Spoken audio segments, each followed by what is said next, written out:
steadily, donks. Look at us now, tip to tip. This is our life. This is our passion. I'm Luke Thomas. This is Morning Kombat. Hey, it's time for Morning Kombat. The Seahawks are the Super Bowl champions and all is right with the world. Thank you so much for joining me. I greatly appreciate it. Here on this 9th of February, 2026. My name is Luke Thomas. I am merely one half of your hosting duo. I join you from the capital of the Estados Unidos right here in Washington, D.C. with my Connecticut brethren with the ZB hat on. Look at this guy. I had to switch it up. This is a better look for me. Just like Brian Campbell, you're a whore for merch. Boy, That's I right. can see that. That's right. A mile away. I snapped up not just the hat, but like a couple of shirts as well on Zuffa One. I was there. That's what the shirt says. I was there. If that makes you happy, God bless you. It doesn't. It's the Sub-Zero to my Scorpion. It's the Iceman himself, Chuck Mindenhall. What's up, Chuck? How are you? I noticed a little pep in your step there, Luke. I'm guessing that seeing the Patriots' misery and their fans kind of suffer through something. This is high excitement for you. You know what's kind of funny is the Patriots fan base they're right up there with the Bills in being the worst fan base in all of pro sports. And but the difference is the Bills are long suffering, obviously, but the Patriots have won so much and they're so arrogant about it. And the worst part is as the season got better for the Patriots, the folks who for some reason have it out for Jaden Daniels were constantly chirping at me about like, oh, you see how much better Drake May is doing? You see how much better Drake May is doing? And I don't even have anything against Drake May, other than his boosters were just constantly annoying me about it. So to watch him get cut to fish bait yesterday by the Seahawks pass rush, it was such a wonderful moment. And now he's like Jaden Daniels in the sense that everybody's like, he was never good to begin with. You know, it's like it's just like the fight game, isn't it? It's like, oh, exposed. They're one of the worst teams to ever make the Super Bowl. All the stuff I'm reading today, I'm like, man, we just revised history by the week here. Where did you watch the Super Bowl? How did you enjoy the game? There's a guy in town who hosts a small Super Bowl party every year, and so we gathered over there. It's so cold out there, dude. Even to walk a little bit through his driveway to inside, I was like, I was having regrets, man. It was bad. It was so cold. It was hovering around 5 degrees here yesterday. Yeah, dude. So my wife wanted to see a concert in Philly this past weekend. So we went to Philly on Friday. We took the train and then we came back pretty early yesterday. We were back here like 3 or 4 p.m. or something like that. Dude, it was like people were asking me like, oh, how did you enjoy Philly? I'm like, well, inside of the places that we went to were quite nice. Yeah. But it was so painfully cold. There was no way you could just like walk around town. That was not going to happen. We had to walk 0.4 miles because we went to a place to go eat and it was slammed. And then I saw there was another place like I was kind of on our itinerary and it was 0.4 miles. And I was like, all right, well, I mean, under normal conditions, this is a nothing walk. Yeah. Dude, by the time we got there, we were turning into icicles. It was so cold. So it's bad, man. We got back here yesterday and my wife and I, we all took naps and then we watched the Super Bowl here at home. Yeah. Hey, I have to ask, did you watch the Kid Rock Hard R N-word spectacular or did you watch the Bad Bunny show? Which one did you watch? I did the Bad Bunny one. And, I live in Connecticut, man. This is very blue out here. But there were a couple of people in this audience of our people gathered who I know are MAGA. And so watching them squirm through the whole thing was worth it. It was quite the spectacle, man. All those people dressed as bushes. I mean, that's like that's other level stuff right there. But we did have another TV, and they put the Kid Rock thing on that. That looked terrible. Yeah. Which one did you check out? Yeah, I mean, come on, my house. Wow. I mean, what do you think? I mean, it was a Bad Bunny spectacular up in this place. But people were like, "Oh, I saw Dan Le Batard. He's like, that's the most sustained Latin American thing ever in the history of American television." I'm like, buddy, that's every day in my house. You understand? Latin people dancing and singing and celebrating where they're from. That is 24/7 in the Thomas So what was household. he saying then? I mean, for all the people who are like, I didn't understand a word of what was just said. Can you interpret everything that was said during the halftime show for the people? Only because I've studied the lyrics. Even his Spanish is like really hard for me to get. Like, it's very, very difficult to understand. Let's bring in the third member of the show here, Long Island. Luke, Long Island, how did you enjoy the Super Bowl this past weekend? I mean, besides most of my bets losing, I had a good time. I watched the Bad Bunny performance. My girlfriend's a big fan, so, we enjoyed it. But didn't even know this other Kid Rock thing was going on till I was on Twitter today and seeing everyone, just talking about the Bad Bunny. That tells me you're not into the hard R of the N-word. That's what that tells me. No, I mean, yes, I would say I'm not a fan of that. Thank you very much. But what was the biggest bet that you won or lost over the weekend? Biggest bet I won was the Patriots Seahawks defense scoring a touchdown at like plus 650. That's a good bet. Nice. Ooh. UFC wise did pretty terrible again, second straight week. Went 3 for 6 on the main card, but the way I parlayed everything, I went 0 for 3. So it was pretty terrible, but shit happens. Chuck, I'll say this. I don't bet a lot just because, it's listen, my rule is for people who want to do it, let them do it. It just doesn't, it's not a lot necessarily for me personally, but it's just so humbling because you'll have these weeks like event after event where you're just nailing it. And then a month passes and you can't get one of them right. You can't get one of them right. And I just can't deal with that kind of, it feels like the cosmos are conspiring against you when you lose like stuff again and again, like where you have that streak where you cannot hit anything, and anything that can go wrong does go wrong for your bet. Yeah, I don't need to go through that anymore, man. Yeah, I'm too old for that. It's true. Hey, let's set the tone here very quickly. Obviously, we're going to be reacting to the two major MMA events that happened over the weekend, the UFC Fight Night Bautista versus Oliveira card, as well as the PFL in Dubai card, which had some interesting moments. Let's also remind everyone, we do have new merch. And in fact, at morningcombat.shop, this is the February exclusive you're looking at right here. It's the Army of Donkness that is available right now. Evergreen items as well, including, but not limited to, look at these. Here we have the MKDC variety, which is the one that's got the black shirt and then the MK logo in the sort of corner breast pocket area.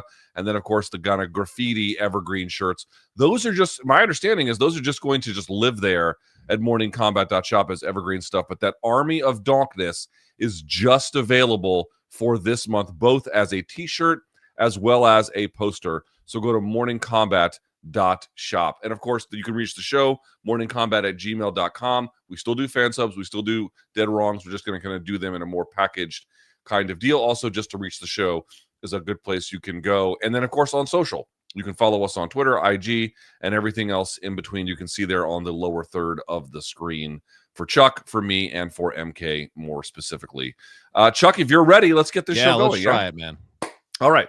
Topic number one. Let's start with the UFC Fight Night over the weekend. Mario Bautista basically dominated Vinicius Oliveira in the main event of Saturday's Apex-based Fight Night. In fact, Bautista even put the Brazilian away in the second round with a choke from the back. Now, it ended up being revealed, Chuck, that Oliveira, we knew he had a lot of weight to cut. He had made videos to that effect, and he had made the weight, but that he, by his own admission, had conceded it was very, very difficult. But it turned out he may have broken his right arm in the weeks leading up. And in fact, here's what he said. I could have canceled the fight. I broke my arm 51 days ago. There wasn't much I could do, but I decided to move forward. For a good while, we trained with my arm in a cast. It was actually a bit reckless on our part. We kept it under wraps, but I was determined, to fight regardless of the injury. Now, I don't know if there was any weird betting lines that materialized as a consequence, but this is kind of one of the things that happens in a situation like this. So let me ask the question, was this a case of Bautista being like legitimately levels above Oliveira, or was it the case that Oliveira was so compromised he probably shouldn't have even been in this fight at all? Well, I think it's a bit of both, Luke. Honestly, like watching that fight, there were some moments within it where there was some curious, I guess, just curious things that were going on. One of them being when Vinicius was on the ground midway through the first, basically, and kind of choosing to stay there, even as Bautista got up and would just kind of try to like land some big shots or kick him or jump back into his guard or try to get in position on top. It seemed like he was content to just kind of hang out there, even when, he's trying to catch him with an up kick, but he wasn't exploding back to his feet. And let's remember, this is a guy who, he started off with a couple of KOs. That's how the UFC knows him. So like I thought if he was going to win, we were going to see some of that in this fight. So to see him, it felt a little weird to watch him opt to do that. And I felt like we saw a little bit of that in the second round as well. But even taking that, everywhere this fight went, I thought Bautista was better, man. I thought he outclassed him all over the place. He just seemed like every time they were, wherever they were at, it seemed like Bautista was getting the better of him. And I think that this was, considering that Umar fight that Bautista had last, this felt like suddenly he donned the singlet, or he got into the, he went into training and he was, working on his wrestling, because he looked excellent even there. I thought he looked very good. And I liked his, his response saying that, he kind of dedicated himself that way. To me, that was one of his best performances, man. What did you think? Yeah, I certainly agree. I'm pulling up the stats here because I want to refresh myself, about what we saw. I thought that the thing that I thought was going to get Oliveira on Friday eventually was that he was a little bit of a risk taker. He swings a little wild at times. He overcommits a little at times. And against a guy like Bautista, especially over the course of 25 minutes, who's a little bit more Johnny on the spot with his offense, but also willing to just kind of let guys fall into their own traps, that would eventually do him in. Now, again, the fight ended a round and a half in, or whatever the exact time was. And it ended in part because not only was this guy's arm broken, and you could see him touching his wrist between rounds, but he was also, he was huffing and puffing in the first freaking round. Saw that. You know what I mean? Like, dude, you can say whatever you want about the limits of Bautista. The reality is, if you are not prepared to go 25 with him, you're going to have a bad day. That was a huge red flag, right? Like at the end of the round, you see him kind of drawing his deep breath, but then he sits on the canvas. He doesn't even sit on a stool. He just kind of collapses against the fence. And I'm like, that is not a good look. So I did not, honestly, when I saw that, I didn't think it was going to get past the second round. And you just don't know to what extent, honestly, like, because I didn't know he's injured, obviously, but like, you don't know to what extent in the end that injury parlays into a bad weight cut, like he was saying. But let me ask you this, man. Like, we hear this a lot of times. I remember TJ Dillashaw, that time when he lost the fight, like a big fight in Abu Dhabi, and he was, he talks about his shoulder. What can you use these excuses? If you opt to fight, like, you could put out there to the world that, hey, I was compromised. You didn't get my best effort and I lost because of this. But it still counts as a loss, and rightly it should, because it's one of those things that you opted to go through with this and put that L on your record, essentially. Yeah, like in this particular case, I'm not of the belief that that's the best that Oliveira can look. You know what I mean? Like, I can concede that. But if you accept the risk of going through with it in a severely compromised state, then you accept the bout as such. There's no more going back and being like, well, I was injured. Well, okay, great. But you accepted the fight. Who cares? And he's talking about it was injured nearly 2 months before. Now, I'm not saying that that's an easy thing to deal with. And I know what folks also might say. It's like, okay, well, he says part of the reason why he couldn't cut enough weight, or again, he cut enough of it, but he couldn't lose enough weight, was because he was injured. And if you don't realize this, if your arm is broken and you run, just the bouncing of your arm, if it doesn't heal right, can affect it. So like it can have a real thing, but it's like, well, then what was your plan to compete against this guy? I mean, these guys all make plans to survive the training camp. They make plans to survive the weight cut, but they never seem to think, okay, well, now you have to go win a fist fight. And there was just seemingly no ability to ever get through that. It's like the hurdle was the fight camp. The hurdle was the weight cut. The fight was almost for him, based on what he is saying, something of an afterthought. And I'm okay with the idea that these guys are going to accept fights under less than ideal conditions. You know the game as well as I do, at least from afar, and we've seen it so many times. But the only reason you should accept a fight while you're still injured is not just because, oh, I'm going to prove how tough I am, or I'm going to prove I can get to the finish line of, the fight starting. I actually have a reasonable shot at winning. Right. We have a clip, if I'm not mistaken here, Long Island Luke, of Bautista talking about how he was injured heading into the Patchy Mix fight. He doesn't want to hear any excuses. Vinicius said afterwards that he actually broke his arm in December. I don't know how much that played a factor, but any thoughts on that? That sucks. Leading into my Patchy fight, I popped a rib. You can kind of see it right there. And I still beat the shit out of him, so I don't care for your excuses, That's part of the game. No, he got close and he was like, smile, smile while you can. And then he just got too close, and I was like, it seems like you want to kiss me. And I think I broke his character. You know, he started laughing, and then he said that he was going to beat me worse than he did Kyler, my training partner. And then even when we faced off before our fight, you know, he even said the same thing. He was like, you want to kiss me now? And I just blew him a couple kisses, you know, before I beat him up. But yeah, it's all part of the show. You train hard, you have tough camp, easy fight, that idea. And that's kind of what happened tonight, you know, and it was that game plan as well. You know, I knew he was going to come out hot, you know. I didn't expect for him to initiate the wrestling. That's kind of, I think, a bad game plan on his part. But I just knew that he wouldn't last, you know, past those rounds. He would eventually gas out. I wasn't sure if he was messing around and kind of like lull me into those big shots, and that's kind of what he did. But it was easy to see, you know. I think that whole thing about him being like 165 pounds or whatever, you know, to me that you're slow, you know. It makes you slow. I could see everything. I had great eyes in there. You know, all the experience I've had, you know. So yeah, I seen everything. There's just these guys, dude. They're grizzled veterans, and they just understand themselves. Yeah. They understand what they have to do to win, what preparation has to look like, what the mentality has to look like, the game plan has to look like, all the different pieces look like. And it looked to me, Chuck, like Vinicius doesn't understand that yet. He doesn't understand what weight class he should be in. He doesn't understand necessarily what like has to happen for him to be in optimal situations by the time the fight starts. He's trying to be too tough for his own good. And it led to, you know, again, what would it have been like under ideal conditions? I don't know, but ideal conditions don't exist.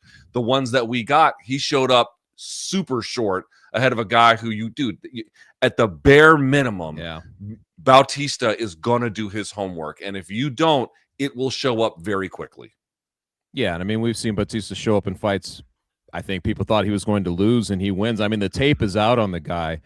But, you know, even when he threw, I think it was in the first round, he threw a couple of body kicks. And you could see Vinicius, I don't know if it's just like more of a default because he didn't want to get like this forearm in the way, but his instinct was almost to raise his arms and expose his midsection, which I was like, I'm pretty sure that's, you know, one or two of those kicks, there might have been where he started to lose his wind.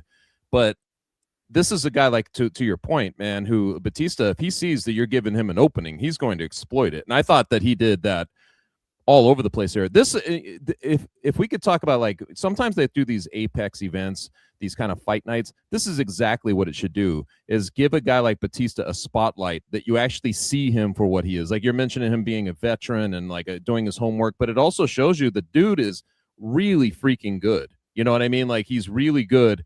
And he's probably at this point in his career, what is he, like in his young 30s? He's probably ready for the, you know, for that big step up. Obviously, going against a guy like Umar is not going to be an easy fight, but I think he hangs pretty well with the top of that division at this point. Yeah, Bautista 32, that final sequence was incredible. He had mounted crucifix, then he goes to Kimura, then he goes to back take, and then to choke, and he did it just like that. And the tap this is what immediate. I mean, dude. Yeah. Everything about his operation is smoothed out. Everything about his operation, it's all connected. And if you're an Umar Nurmagomedov and you're crazy talented and you can control a guy like that, okay, well, that's one thing. Yeah. But that's Umar Nurmagomedov. That's one of the very, very best guys in the world who has some abilities in the cage, who are lights out. Going into a fight like this, and to your point, not being able to take the kicks, so you're just opening up, so then your body just absorbs it because your arm is broken. It's like, we know the story about fighter pay. Some of these guys take fights because they need the money. Maybe Oliveira felt like, hey, if I pull out of a fight due to injury, being in a main event slot, I won't get another one. And those are all risks that you have to weigh. Again, no one competes without some of these difficulty factors being weighed. But at the same time, if you show up and you barely make weight and you're huffing wind in the first, and then you get thrashed ultimately in the second, giving up 5 takedowns, by the way, to Mario Bautista, like, what is the impressiveness of the showing that you did there? Right. Like, everyone knows you're tough now. Oh, do you do more damage backing out of a fight? You know what I mean? And like losing your main event spot, or having that kind of showing, because that's what it comes down to. That it wasn't a good look, but I do think, you know, ultimately in this game, you plant the seed, you say like, hey man, I was compromised, and you hope that asterisk is there enough for the matchmakers. And honestly, though, he's got a lot to prove now, right? Like he's got to, like, the next time in there, if he gets through a healthy camp, it'd be very interesting to see how he looks. Also, it's kind of fun for me to see that, like, they keep matching him up, Bautista, with either guys that the fans really like or that there's a lot of intrigue around. So, like, I'm not sure if Umar is a fan favorite, but obviously there's a lot of intrigue around him. But, you know, Loke Dog is certainly one of the guys that's kind of been a fan favorite, Aldo. And it didn't work out in the Aldo fight, as we all know. But I don't know. It seems to me like win or lose, Bautista is kind of slowly showing everyone, okay, the Aldo fight might not have been exciting, but the dude's world class. You can like that fact or you can hate that fact, but he's world class. All the more reason that if you're going to go up against him, you need to be in the kind of condition that you can have a 25-minute effort against a world class opponent. And Oliveira was well short of that, ultimately, in the end. You're mentioning the interesting people he's been matched up with, and it is kind of for a guy who's been in some high-profile fights in that division, I feel like he's a little under the radar, and that's always a strange thing for me too. That's why a main event of this type, you know, serves him and works in his favor. But he calls out Corey Sandhagen, right? And they fought in 2019. What do you think about that? Because I was thinking about that. I actually remember that fight fairly well. It just seemed like at that time they're both in their mid-20s. This is pre-pandemic. And it felt like he was just, you know, drinking from the you know, the fire hose a little bit, like he was a little overwhelmed. I remember he caught like a flying knee in that fight, and he tried to slam Sandhagen down at one point and ended up like almost in a triangle where he was fighting out of that. It just seemed like he was in deep water in multiple situations in that first round. But I just see a whole different fight plan. I think it'd be fascinating to see that matchup now. We have video of him making this call out. Let's take a look and I'll react. Congratulations. I don't know if you saw, but Song Yadong tweeted at you, called you out. You see that? Who was that? Song Yadong. Song Yadong. Nah, I want to fight Sandhagen. Yeah, Song Yadong can just sit on that loss for a little bit. And then Sandhagen sitting at 4, Bautista at 9, although you would imagine this will probably bump him up here a little bit, probably closer to him. Now, there's still Song Yadong sitting at 5, as I indicated. Ayman Zahabi sitting at 6, and then Figueiredo at 7, so it's not exactly clear if that's going to happen. I'll just say this. I, in a vacuum, like the idea of Sandhagen Bautista too. I do.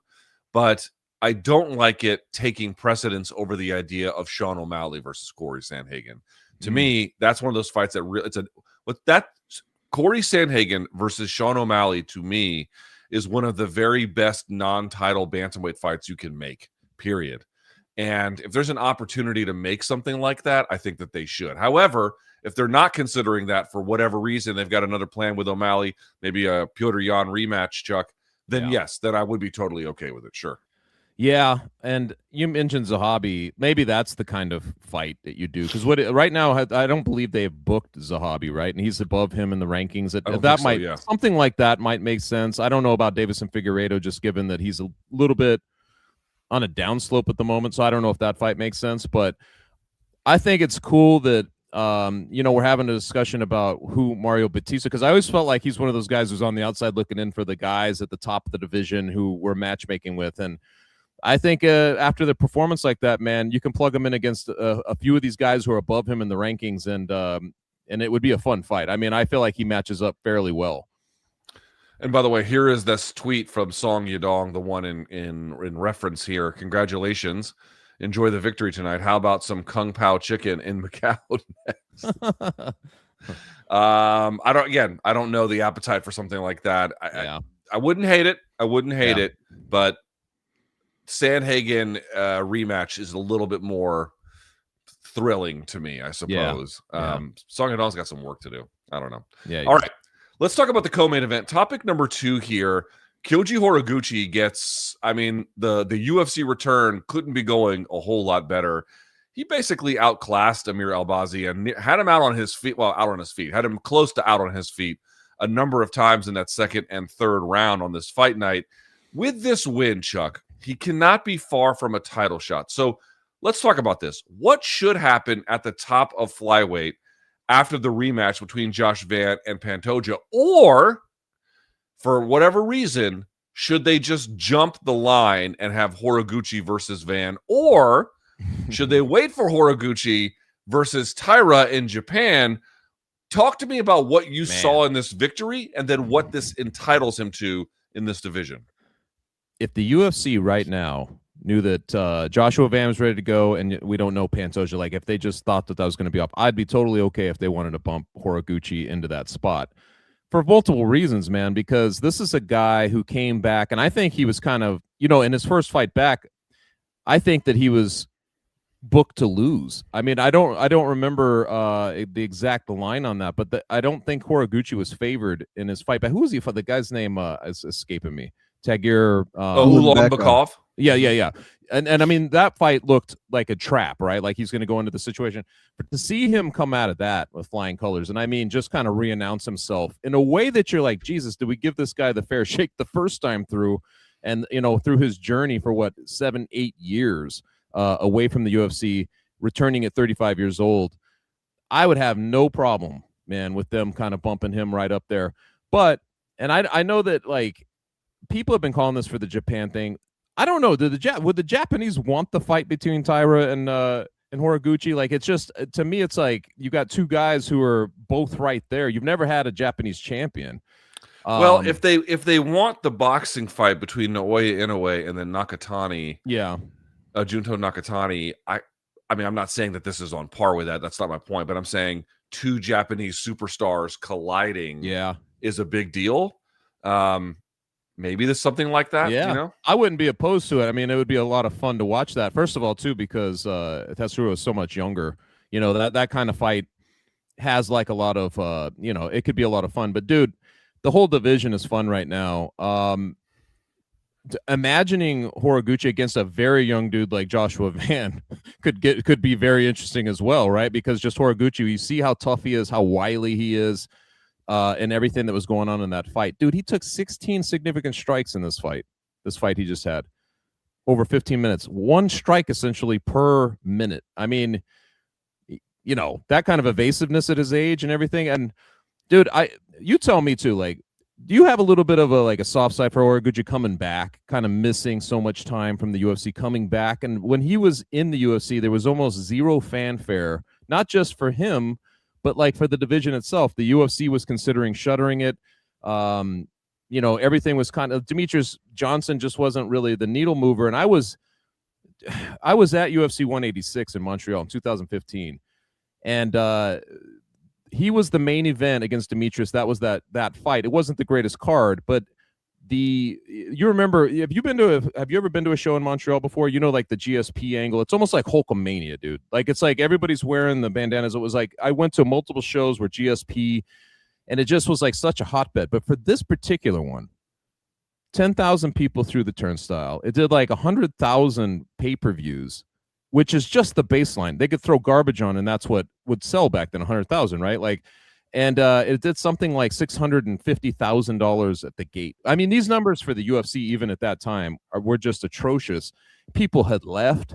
That was that fight where he kind of like tapped out at the very end, like the last second of that fight to Demetrius. And I remember feeling back then like, this guy is completely not appreciated. This time through, I feel like he is. Like, some people are paying attention to him, and maybe it's just that we've accepted the flyweight division kind of more so than you did back in the day, but I certainly get the impression that he's kind of more valued this time through.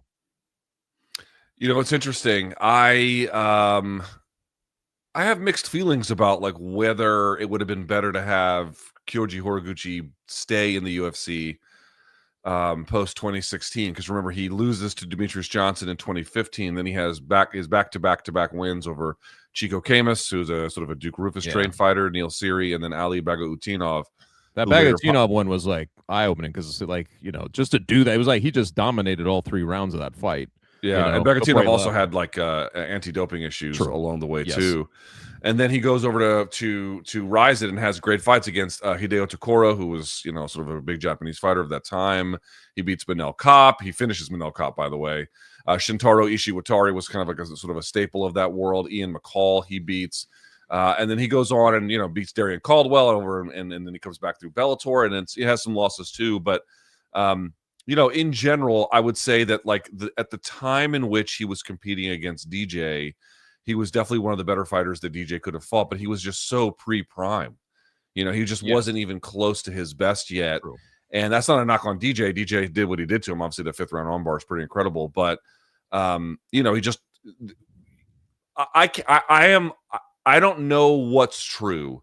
Was it better for him to go back to Japan, build up his kind of star base there, work on his game with, still difficult, but otherwise easier matchups in general, and then come back and be a better version of himself? Or would it have been better for him to have just stayed the whole time? I think given where Demetrius was and just given where MMA was in the States at that time, that really was not a bad call. Yeah. It's just, I hope that they make use of the time that we have now. Right. Well, that's why, if they wanted to bump him into a title shot, you'd take all of this into account. Like, what would he have done? That is a question. What could he have done? Historically, there has not been a Japanese champion, and we've seen a couple of guys get their shots. Yushin Okami, I remember, against Anderson Silva, Kyle Uno back in the day against BJ Penn. There were examples, but they didn't get it done. And you look at Horiguchi, and you're almost like, if he's in the division when Demetrius is gone, right? The Henry Cejudo kind of resurrection era there, like where like the division is suddenly going to survive, and then you get into the Moreno, Figueiredo, like that whole series where it takes place. I do feel like he probably would have had something to say within all of this, and it would have probably played out differently. I just think he's too good. Even if he had stayed, I think he would have developed his skill set enough to have made a say in that whole scenario, the way it played out over the years. It would have been very interesting to see him against some of those guys, but I am happy he's back, man. And it's unusual to kind of get a guy to come back and to look as good as he has, at his advanced stage. Not that he's that old, but 35, and he's been in a lot of fights. To come back and look this good, like he's really the contender that he seemed like he could develop into. That's fun, man. If you look at his losses too, so he has the loss to Kai Sakura, he avenged it. Yep. He had the loss to Sergio Pettis, he avenged it. Yep. And then he had the loss to Patchy Mix. And of course, if you watch that fight, it ended up being, I think, like 48-47. Yeah. Mix dominated him, or not, I should say not dominated him, but was able to get the win by basically just getting back control. And now you look at it and it's like Mix is a big bantamweight and is now going to 45. So that one's kind of, it's like, it's not that Horiguchi is unbeatable. It's that he is a very refined version of himself now. Yeah. He's still very fleet of foot. In this particular fight, by the way, the counter punching against Albazi, like Albazi would come over with a right, and there would be Horiguchi to come over with on top of it with the left, and then catch him while he's punching, and then just light him on fire that way. So it's not like you think, well, he's lights out the best flyweight, but it is the case that on any night, it seems like the title's up for grabs if Horiguchi is there, right? It seems like 100%. Right, he's good enough. Yeah, and I mean, what was it? I think 7 takedown attempts over the course of this last fight. Couldn't get it done. I just feel like he's just solid, right? Like he's solid. He's going to keep the fight where he wants it. Super quick with some of his striking and just his footwork. And like when you look at all of that, man, like I was going to ask you, essentially, like if you put him against Joshua Van, let's say that this happens in the summer, who are you favoring in that fight? Because I think Horiguchi would, just given his experience and where he's at, would probably be, like, I don't know if he'd be the betting favorite, but he'd be, in my mind, the favorite to win that fight. That's such a tough one, right? Because Van is very good about combination striking and then kind of like a volume of offense. But at the same time, he leaves so many openings. You would just wonder if a guy who's fleet of foot, who can touch and go, what kind of damage could a guy like that do? Plus, I think his wrestling has gotten a little bit better, and his grappling control has gotten a little bit better as well. So, like, there's that. I mean, it'd be a close fight. It'd be a really, really close fight. And I think for that reason, it'd be kind of interesting. The thing is this. It's like, it's so funny, right? You were mentioning Demetrius Johnson, who we lived through his prime and his run in the UFC. And there's some conversations about it now, obviously, because here comes Horiguchi back again. And I just remember at the time everyone being like, oh, DJ is good, but he doesn't, to your point, move the needle. And now he's like a gigantic YouTuber. You know what I mean? Yes, 100%. Where it's like you just kind of got to wait for your time to happen. And sure enough, he did. And now look at the results. And then same thing with Horiguchi, where it's like, was he ready at 24 for DJ back at that time? Maybe not, But now look at him. Now it's like a very, very different situation. And it just feels like if he didn't get another title shot in this version of himself, the matchmakers would have failed this division a little bit. That's kind of how I feel. What was the show you did? It was Room Service Diaries, the ones where you'd bring people on the couch and you guys had the porn set up, basically and then we would bang them. Furniture. Yes. Yeah, that's right. So remember, I sat in with you guys once on the Demetrius one, and we talked about like, why didn't he translate? And one of the things he said is like, if social media had been what it was when he was basically, there, when he was the guy and he had that big streak, he felt like he would have 100% been more celebrated. But he felt at the time like, like the platforms were different and all this stuff, and we just didn't see it. I kind of agree with him. You know what I mean? Because he's handled himself like through social media and like, like you mentioned podcasting and all, like the things he's been doing, like that is part of his personality. I think a lot of him would have come out more so if that was available to him back then. Yeah. Sometimes you're thrust into the spotlight before the world is ready to receive you, And I think it was something like that with Horiguchi. Now, Horiguchi, you showed the rankings. Put the graphic back up here for just a second, Long Island. This who has a fight schedule. So we've got Pantoja sitting there. The thing is, Manel Kape also kind of deserves a title shot. Yeah. So, like, I'm of the belief that with Horiguchi, and I'm sure he's going to move up past Albazi. So let's say he moves into the 6th spot, right? You still have some of these other figures out there. Now, Moreno obviously has a fight scheduled. Royval, do you want to go that direction? Unfortunately, I'll just say this. I think they should do Horiguchi versus Taira because Kape is sitting up there. There's just too much of a bottleneck, and now there's no way to resolve. It's just a tough situation, Chuck. You just got to have him go against somebody else. I guess it's a good problem to have, especially in that division, because for the longest time it felt like you had kind of two or three guys and they were just switching each other out and fighting. So if you've got 5 viable options at this point, you could have the fight. You can redo Van Pantoja. You could have Kape sitting in the wings, and you could do that fight. And I think that would be a fine way to do it. And if it all comes down to Pantoja, and I haven't really read too much about when his return is, but if he's coming back in the summer, I think that's what they should do. I think that they should basically keep Horiguchi busy. And if you're going to do that, I think the Taira fight makes a lot of sense. I want to talk about Amir Albazi for a little bit here. Long Island Luke found this image, or this AI image, asking why he looked so, not infirm is the word, but just didn't do a lot. And here he is holding a bong. This is AI, obviously, for folks out there. My man's was high as shit on Saturday. Yeah. But here's the thing. It's possible you were Long Island Luke, and he just looked that way. That's 100% confirmed. Yes. Yeah. Albazi, to me, first of all, he has a coach, Ozzy Dugulubgov, which a lot of people won't know that name, but to me, he's one of the best coaches in MMA. He's like a savant when it comes to particularly the wrestling side of the game, although more than just that. But dude, listen to these numbers from Albazi. He landed 3 significant strikes in round 1. He landed 8 significant strikes in round 2, and then just 5.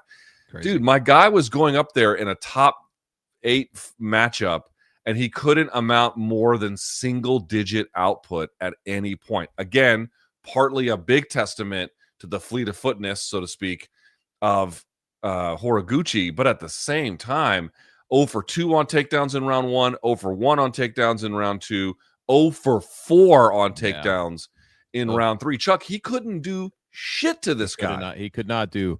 And it's always, I mean, we're looking at through the other lens, right? Like you're looking at it from Horiguchi, but like from that standpoint, and especially I guess if you're betting on this guy, you're waiting on him to do anything. I wonder to an extent, a guy, because what did he had like 5 wins. He was definitely this close, to like punching his ticket to becoming like a contender. He loses to Moreno, right? And like, does that like sometimes you get a guy who returns off a loss, the first one he suffered in a long time, sometimes the only loss, and they just show up in such a like some different form, like they're not there. And I felt like that was maybe that was the case. It just didn't seem like the urgency was there. It seemed like he was second guessing himself a little bit. It didn't look like the same guy who was kind of running up the ranks to start his UFC career. So it's interesting you bring that up. He won his first 5 fights. Okay. However, there's something worth noting here.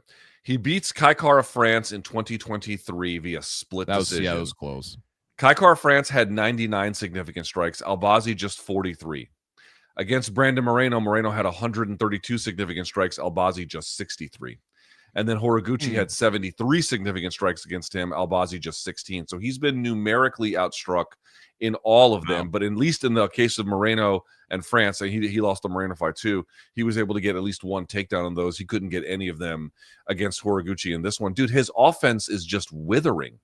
It's withering. He's able to do less and less of it over time. And you add to that, he fought once in 2020, in the UFC anyway, once in 2021. He did fight 2 times in 2022, Chuck, but just once in 2023, once in 2024, not at all in 2025. And now here's his first fight in 2026. It seems to me that the inactivity, and I know he's had some injury and some health issues, the inactivity is decimating the development of his game. That's what it looks like to me. Yeah, I would agree with that. And it sucks for him, man, because I thought that this might be a very good chance for him, right? To kind of, because I feel like Horiguchi, the spotlight's kind of on him. You steal the guy's juice, and all of a sudden you're right back in that conversation.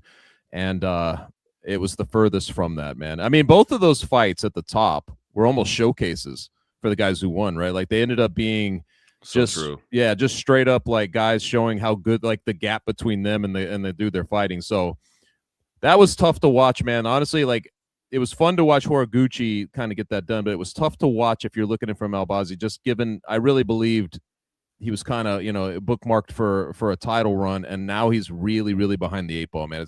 He's going to have to go on a run to even get back in that conversation. How old is Albazi? Let's see. Albazi currently sits at 32. Right. 32. It's if you're hitting the reset button at 32 at 125, especially when you're looking more like holstered and with trepidation. Like it's one thing, Horiguchi's 35, but the dude has been kind of on an escalation, and he's actually holding a bar of his own excellence. Like he's just holding the bar of what he does well. Whereas you look at a guy like that, and it's a little puzzling. Like you mentioned those striking things. I guess you see it, like the discrepancies in striking and him just not pulling the trigger.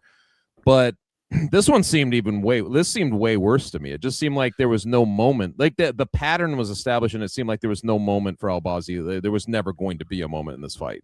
So I guess the slight counter to that would be he did knock down Horiguchi in round 1, I believe. Do they count that as a knockdown? Let me see.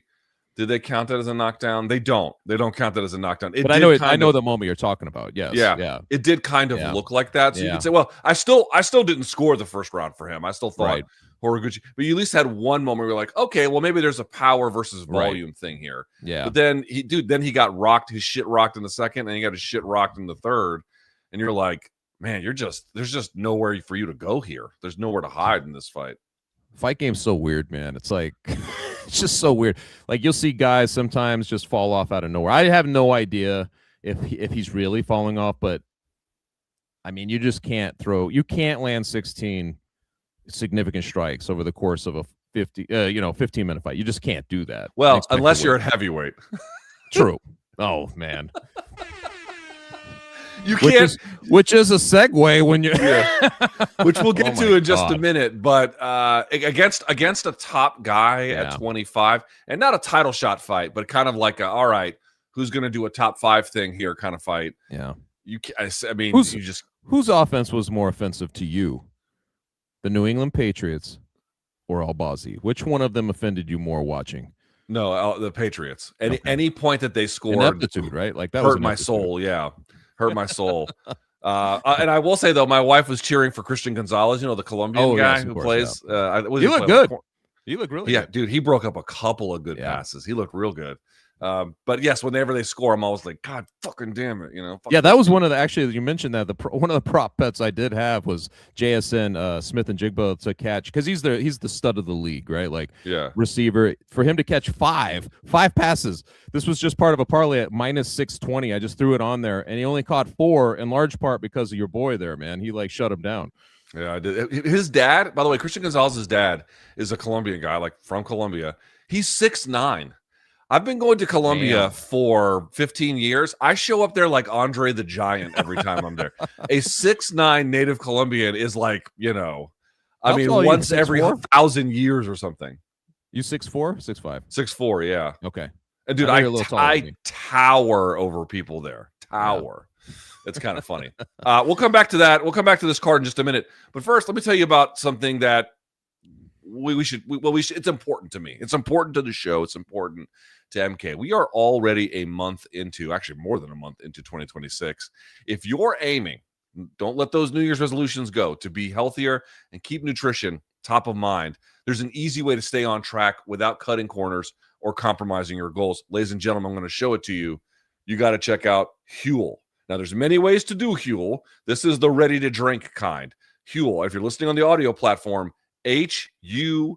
We all know days get chaotic fast, especially for the parents out there and other folks who have difficult lifestyles. I get it. Mornings turn into meetings, workouts run long, and suddenly, it's mid-afternoon and a meal gets skipped and replaced with something that maybe it shouldn't be replaced with. But this is where Huel steps in with their Black Edition ready to drink, RTD. It's a complete meal, 35 grams of protein, 7 grams of fiber. That's extremely important. 27 essential vitamins and minerals, no artificial sweeteners, and it's under $5. Cheaper than a cup of coffee these days at a lot of places. And does it taste good? Yeah, absolutely. Tons of different flavors. This one is my favorite. Let me show it to you here so you can see the label. The chocolate peanut butter flavor. That's the one I go to. But there's more than that. Again, 35 grams of protein, 27 essential vitamins and minerals, no artificial sweeteners, colors, or flavors, gluten-free for folks who need that. And, of course, it's pretty cheap at under $5 per meal. A complete meal you can grab and go. And if you want something more customizable, because you can get this too, Huel offers their Black Edition powder. You can blend it with ice or milk or create your own smoothies. Go on social media. There's a million different remix recipes out there that you can indulge with. If you need something quicker, you could shake it with water or your favorite milk or whatever, and it's good to go. The powder, it has a bigger boost of 40 grams of protein, same complete nutrition and meal benefits, just a bit of a different vibe. So flexible flavors, and you can add fruit and nut butter or whatever you want. You can hit your protein goals, all of your macros, without needing to cook. If you're trying to stay consistent, this combo makes it stupidly easy. Here's what you're going to do. Limited time offer. I'm going to say that one more time. A limited time offer.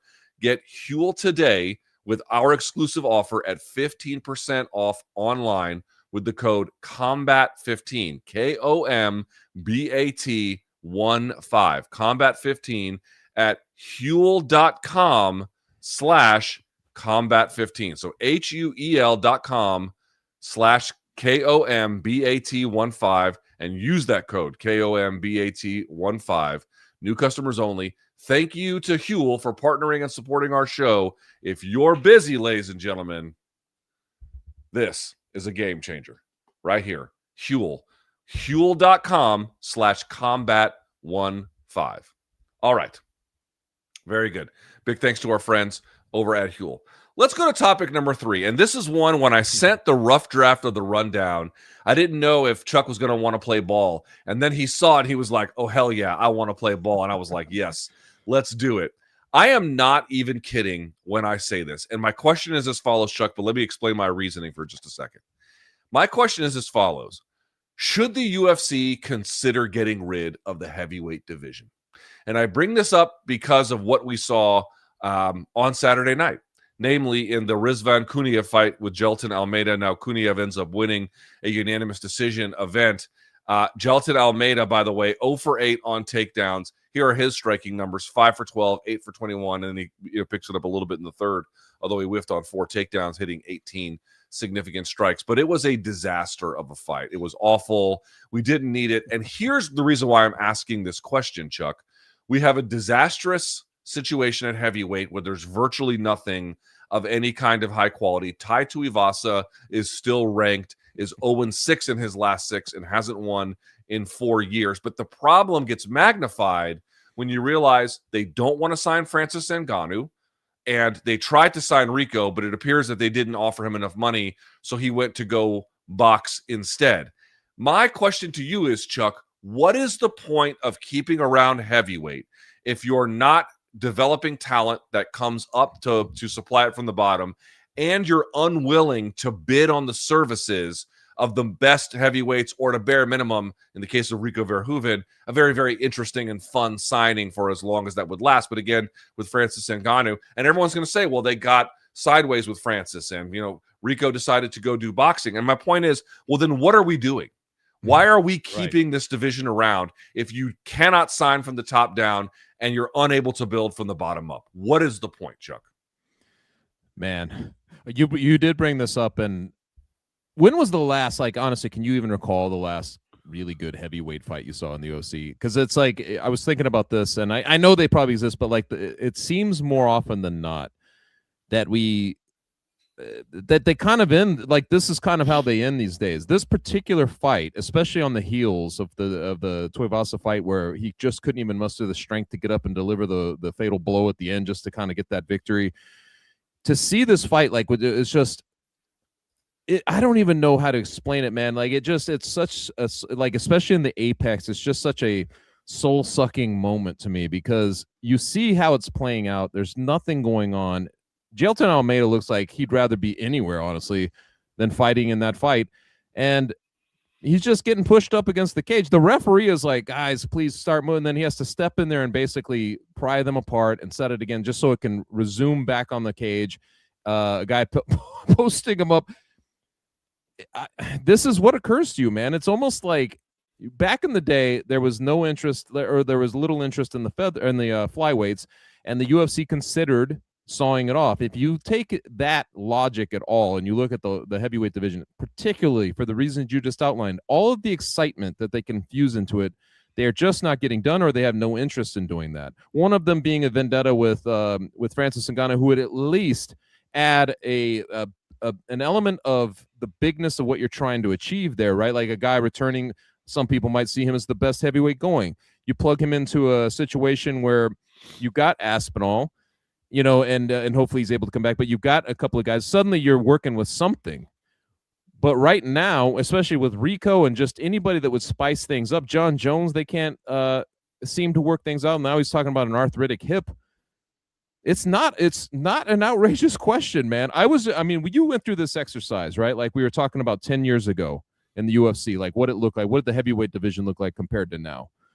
And when you look at that, Verdum, Velasquez, the JDS, Stipe was still there, Arlovsky, Travis Brown, Barnett, Hunt, you go down those names. You're like, any iteration of that was pretty good. But then you get down to like, maybe Rothwell and Overeem, and like that's kind of where we're at now. It's like the dudes at the top, you've got Blades, you've got like Almeida, Spivak, Tybura, like those types of guys. They would have been, this would have been the fringe outside the top 10 in those days. And it's just, so what are we doing? We haven't built that division. There's very few young guys. I don't know if there's a single guy in that top 15 that's below. I don't know if anybody's below 30 years old. And a couple of them, when you get down to like, Derek Lewis and Tybura, they're in their 40s. It's just, I don't know why you would, honestly, in this form, it wouldn't even hurt me if they were like, nah, we're just doing away with it. Would it bother you? No. Well, I don't. Here's the thing to me. I don't understand what the point is of keeping it around if you're not going to try to make it great. Right. Yeah. So if you want to keep it around because, hey, listen, we don't like Francis, but we know it's good for business. We'll sign him to a 3-fight deal. He'll fight 3 times and be on his way. Something to, to staunch the bleeding. That's one way to go. Give Rico a big signing bonus to come over here. The UFC is printing money. It's no one can argue with a straight face that they don't have the money for it, or that they're going to be out like they're going to be outbid by some other kind of MMA promotion. Now, I guess if Rico wants boxing money and he's going to fight, I don't know, Usyk or something like that, that's a little harder to compete with. Fair enough, but at the same time, again, there's other options about what they could have done or who they can sign or who they can attract, and that's just not happening. And it's like, if your whole reason for letting Verhoeven walk is that you underbid him, you're not willing to sign Francis, presumably when he becomes available, then what are we doing? Right. Then what is the point of this? At a bare minimum, please stop putting this on the main card. At a bare minimum, fire this. If you just need content because you need a certain amount of bodies on the roster divided up by division to just, make the content demands at the end of the month, then fine, do that, I guess. But put it on the prelims, because this is a waste of everyone's time. This is not world-class fighting. Who on earth can look at that fight and say this is world-class MMA? It's not. It's absolutely not world-class MMA by any measurement whatsoever. And I don't understand what the point is of like crushing all of your competitors, having all the money in the world, and you're underbidding people who you desperately need. It can't be both. It can't be both. Like, this is a division that's important to us, but we're just not willing to invest in it because we have these demands that we put on ourselves, and we don't want to like pay guys a bunch of money. Okay, if that's the way it needs to go, I don't want to see them on main cards anymore. I don't want to see it. And I'll say this much too, Chuck. I'm not saying that this guy I'm about to name would beat Aspinall or Gane, because I do think that they are a little too fast, a little too athletic. However, Tim Sylvia would beat the fuck out of the vast majority of the guys on this roster. And you don't understand. Tim Sylvia, when he beat Gan McGee, this was at the same time that Pride had like Fedor and Krokop and like Nogueira and all these guys. And people were like, yeah, you got the leftovers there at the UFC heavyweight division. Those leftovers would beat the vast majority of the guys on the roster today. What is the point of keeping that as just urban blight sitting on the divisional landscape? Cut that shit off and put it out of sight. I don't want to see it anymore. I agree with you 100%, man. And I was, not that you get nostalgic for some of the times that we've had, but remember UFC 146? It was like I think the whole main card was heavyweights. Like I'll pull that up, they were able to do that. I don't know how long ago that was. It's probably more than 10 years ago. It's probably like 12 or 13 that years was, ago. That was May of 2012. Okay, so going back to that, you look at that, and I just remember at the time you're thinking, look at this heavyweight division. There's so many possibilities here. It was awesome that they could just put them all on a main card. And what the UFC has always done really well is just kind of feed the imagination of what comes next. What comes next with this guy and this guy and this guy. That's what it was fun when Brock Lesnar was in there. And some of these guys, like at that time, because you could kind of match make future fights. Is anybody doing that? Is anybody doing that with the heavyweight division now? Do you look at it and does it let your imagination go wild of, I'd love to see this guy fight this guy or this guy fight this guy? It doesn't even do that. It doesn't captivate the imagination. And at that point, and if you're not going to bring in the guys who would try to do that, like they're the guys who might galvanize that action, like where you'd be, Rico would be fun to plug him into some of these scenarios because the partition is down. He's a huge star, in his country. And to me, that would be very interesting to see how that plays out. But they can't get that done. And Francis Ngannou, we've shut the door on that. Like, you don't even give hope for that type of scenario. I'm with you, man. I mean, as crazy as it sounds, I don't see the value of having it, around right now. It's not a we were just talking about flyweight, where there's 5 guys that you can like mix and match, and you're like, oh, any of these would be good. You can't even do that. You can't, like, nobody would care. Nobody would care about the heavyweight, the top 5 guys, if you tried to mix and match them, would they? No.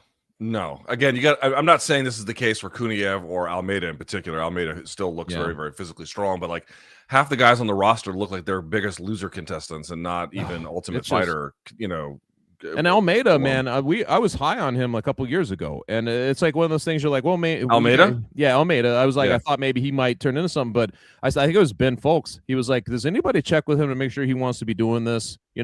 Like, does he want to be fighting, or is it like one of those, like, him being polite and just kind of going through the motions of it? Because honestly, man, that was about as disinterested as you could be. Did you see it that way? It did not look like he wanted to be fighting. He just looks like, he looks to me like he's got one way to win, and if that happens, great, he'll work it out. But if not, there's nothing else that's going to happen. By the way, that card you mentioned, UFC 146, this was at the MGM Grand Garden Arena.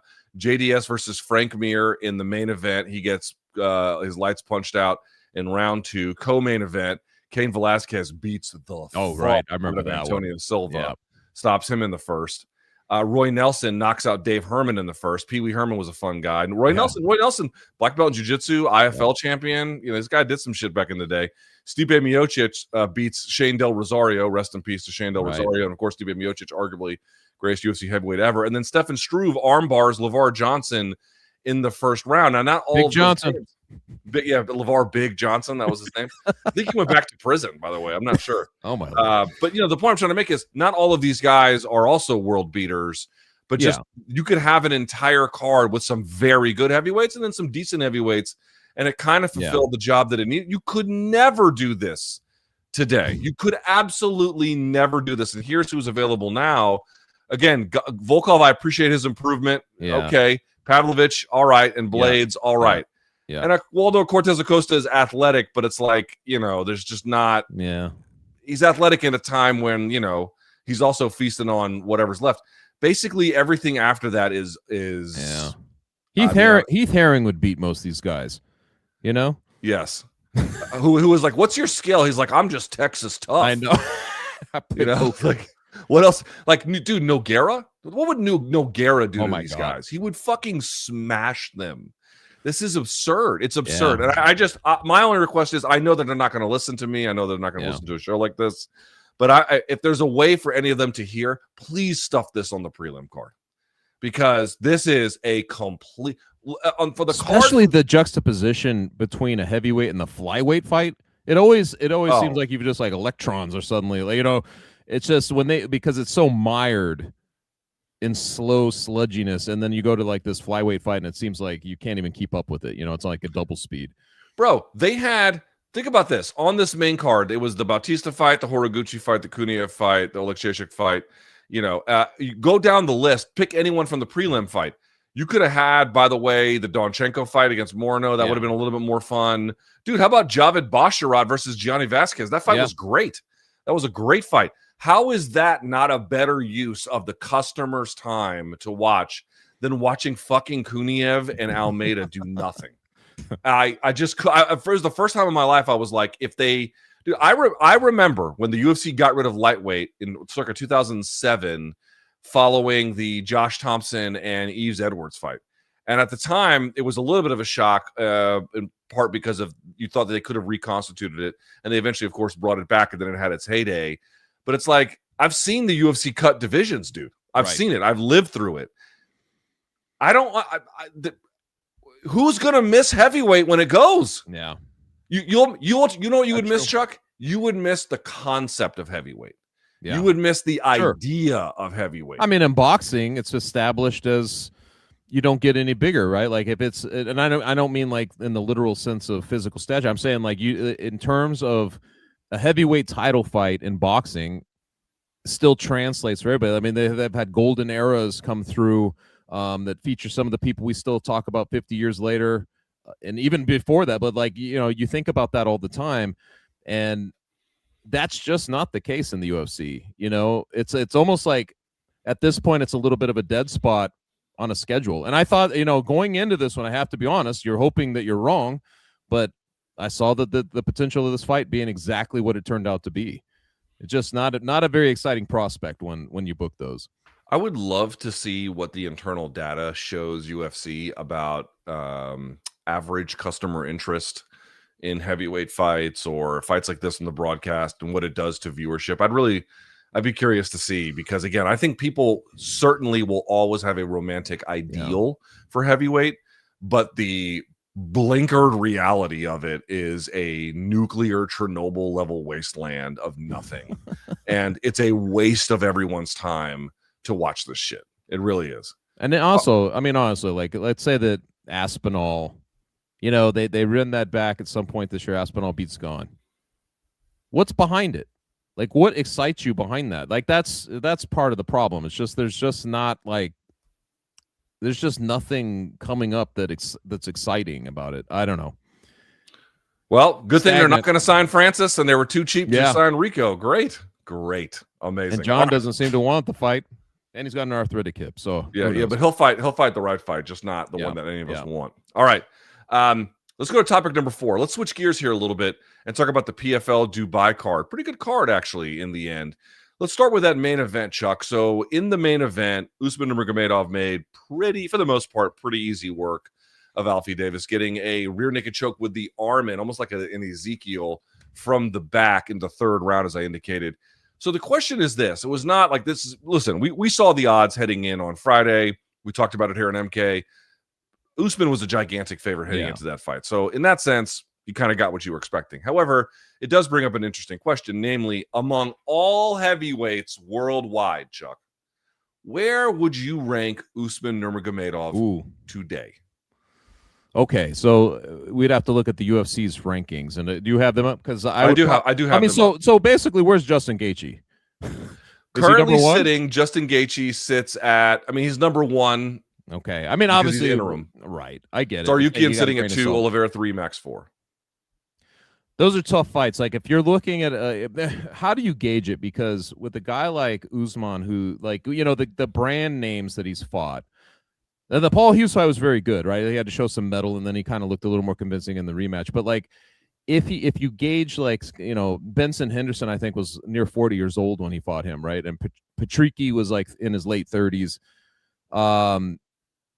So it's like, you know, how do you kind of gauge it? But I do think that, like, just his pedigree, like, you know, where he comes from, the guys here that he trains with and everything, and just what we've seen of him and what he's been able to do, even in this fight that we're talking about, I put him right up there, man. I think he beats Justin Gaethje, but I mean, obviously, like, if you're looking at, does that make him number 1? I don't know about like the, it's like, but wouldn't it be fascinating to find out what would happen against Tsarukyan, right? A guy like that fighting one of these guys like Max Holloway, I think he beats him, you know? So I'm probably putting him up. If you look at Gaethje as a, you know, like a guy hovering in the top 3, let's say, and you put Tsarukyan, I'm probably putting him right there, like right around there. I would put him above Gaethje and right around Tsarukyan. Where would you stick him up? Yeah, you think he's there? Yeah, so I think I think Usman Nurmagomedov, and it's not, of course, not just based on the Alfie Davis performance, but I would say that following Saturday, I think he's firmly top 5. I don't really have any issue with top 5. Yeah. I think top 3 is a little harder to say because I think Topuria is definitely the best guy. Sure. The Tsarukyan fight to me is pretty interesting. I would also say I do think that, like, people are kind of sleeping on him a little bit. I do think that the Oliveira and Holloway fights would be really interesting. Yeah.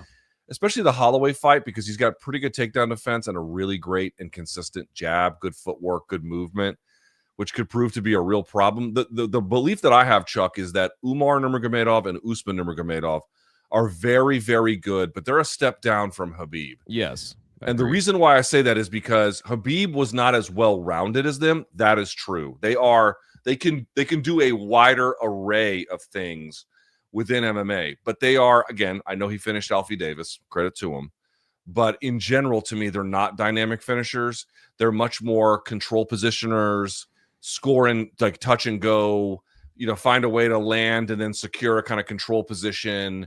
And they don't have a great ability to hurt their opponent. Whereas Khabib was making you play a game of takedown, pass, sub, ground and pound, and you're trying to navigate all of them at once. And he had, like, dude, he was vicious on top, you know? Yeah. They don't have that. They don't have that gear. So that is going to keep guys in fights who have pretty good defense a little bit longer. Oliveira's got, at least on the ground, certainly some pretty good defense. And then, you know, again, I think Holloway's got really strong defense. So for me, top 5, I could even say top 3, but I do not think that the evidence shows that he's the best lightweight on earth. I can't go that far.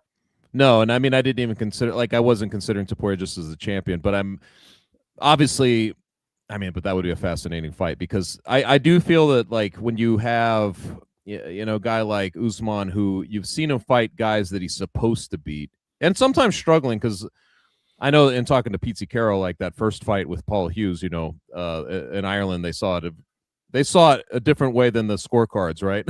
Ended up being, but you know, I think that when you're supposed to beat guys like that, it's tough to kind of show anybody anything, because he was supposed, like, I don't even know what the line ended up being on this last fight, but I know he's a sizable favorite. If he goes against any of the guys we're talking about, obviously that line is a lot different, and there's a big public perception. Wow, he was minus 1850. I had no idea that. I had no idea it was that big, dude. Jesus, I had no idea. But I mean, to me, that's why sometimes you like when the PFL has a guy like this, or a rival promotion has a guy that you believe could go into the UFC and do some work and maybe even become a champion, because that's leveling the playing field on some level, but I'm more fascinated to find out, at some point, like, how does he go up against these guys? To me, that would be a lot of fun if he ends up, because I know he's fighting out like his contract at this point, like, right? Like he's within a fight or two. I think I'm kind of like, you tell me, but I would like to find out at some point, right? Like, would you rather he stay there, like in the PFL, or what would you what are your druthers? Let's see how he reacted to this question from MMA Junkies Mike Bond, and then we'll react. Okay. How many times do you want to fight in 2026? I know how many times I will fight. I know it's gonna be like only 2 times. 2 times. It's gonna begin and end of the year. Okay. Like that. Yeah. Because I have on contract 2 more fights, and after this fight, I think we're gonna be sit to speak about future. Yeah, I asked. I asked Ali Abdelaziz. We did an interview last week in Las Vegas, and I was asking, and he said, "You're very happy with PFL, but only a couple fights left in the deal. But if you go to UFC, it can't be for a pay cut. They have to treat you well, and he likes what PFL is paying you." We'll see, brother. We'll see how they're gonna be interesting me. Because in PFL, I have everything is good. I'm champion. And there is have a lot of contenders. You can grow there. Like, look, last my 2 fights, I think, my opinion, I grow because of I was fight with Beast. It was Paul Hughes. He make me grow. For sure, he grow too. And like PFL is good. You can make history here too. Just the questions, what are they gonna be? Give me. Like, how we gonna be spoke. We'll see. Now, first of all, I have to finish this guy. What do you think, Chuck? Oh, man. I mean, I don't know if the UFC, like, do you know what he's making in PFL? Because I don't know. Like, we just were going on about this with Rico, and I would assume that they would they really do like that name, Nurmagomedov. They like having it on their posters, and so there's a chance that they may do that. Like, they may shell out and get a guy like that. I hope so, in that sense. Like, I would rather see him, like, who would he fight if he's staying in PFL? It's almost like the Dakota Dechiva thing, right? Like, you're like, well, she's becoming a star on her own and she's doing all this, but who's out there for her? Unless they create something, unless they bring somebody in, it's more and more difficult to find relevant fights or fights that are going to move the needle, or even show you their own evolution at this point. So in a career, like a legacy perspective, like career, I'd rather he go to the UFC. I just would like to see how he does against some of the guys we were talking about. There's also an interesting argument to make about the UFC. Like, to your point, I totally agree. Like, when Khabib is cornering Usman, they'll have a Khabib cam at these events. The PFL, dude, I was doing tape study for Friday's show last week, and I forget which fight I was watching. I obviously went over a bunch, but I remember Conor McGregor was at one of them. And they had a McGregor cam there, and I was like, he doesn't fight for your organization, nor is he even cornering anyone who's fighting for your organization. At least Khabib is in the corner working the thing, True. So they any kind of celebrity they can get like that, they enjoy. And I think, listen, if he can make big money, my understanding is he does make some pretty good money for that, relatively speaking. Sure. So that that he may end up staying. It's just, there is an argument to consider that, listen, you look at the top of lightweight, as I indicated, let me pull the rankings back up. You've got the top, you've got Topuria. Gaethje won't be here for too much longer, but you still got Arman Tsarukyan. You still got Max and Charles hanging around. Here comes BSD. Patty, I don't know if he's really going to turn into much. That's at 6 now. 7, Gamrot, who's good, but I think you've kind of seen the limit of it. Hooker, we all love Dan, but there's limits to that as well. Hoofy's sitting at 9. We'll see what happens to him. And then, the 10, Moicano, and 11 is Fiziev. The point I'm trying to make is at the top, you still have some pretty good names and some pretty good matchups. But the lightweight division is not quite as filled out as it once was. Getting a guy like Usman Nurmagomedov added to that when he is still actually pretty young. Nurmagomedov currently sits just 27 years of age. Crazy, man. I always forget he's the younger brother of Umar. For some reason, yeah, exactly. He's got 21 fights. He's 27 Yeah. years of age. In my view, he's probably top 5 in the world, maybe a little bit higher. That'd be a great signing for them to have to really begin to fill out more of that division. That's a thing that they want to do. Yeah, and I mean, like I was saying, I just don't know can you name who would be next for him in PFL? I guess that's what it comes down to. I'll tell you what the PFL rankings say, and that'll probably answer our questions. I mean, there's a couple of guys, right? Like, but they're just Rabadonov already lost to Alves, right? Alves, so it's like. So you have Gadzi Rabadanov, who Alfie beat. Yes. You do have Archie Colgan, who's interesting and undefeated and has a wrestling background, but to me is just not nearly as well. I mean, not even close to as well-rounded as Usman. You do have Paul Hughes, but can you pull the trigger on a trilogy fight? Not yet. And then after that, JJ Wilson sitting at 7 is kind of interesting to me. So is Alexander Chablis, but I don't think either of them are necessarily going to turn into Usman Nurmagomedov beaters, Yeah, I mean, selfishly is just like from the fan perspective in me, like I would rather see him going against the guys. I mean, 27 years old too, man. This is a guy who is not. He hasn't entered his prime yet. He hasn't even entered his prime. So to me, like it would be, to see him go up against the litmus test. Are we bouncing back and forth here? Yeah, like Long Island Luke, you having a stroke back there, buddy? He said his computer's bugging out. I saw it like in the side note here. So yeah, there we go. Here he is. Sorry, guys, my shit was bugging. I think we're good now. My bad. You all right there, buddy? Having little problems at home? Dude, my whole thing. You guys were glitching out for like 5 minutes. I refreshed, and then when I refreshed to add my whatever, we're good now. Okay, all right, very good. All right.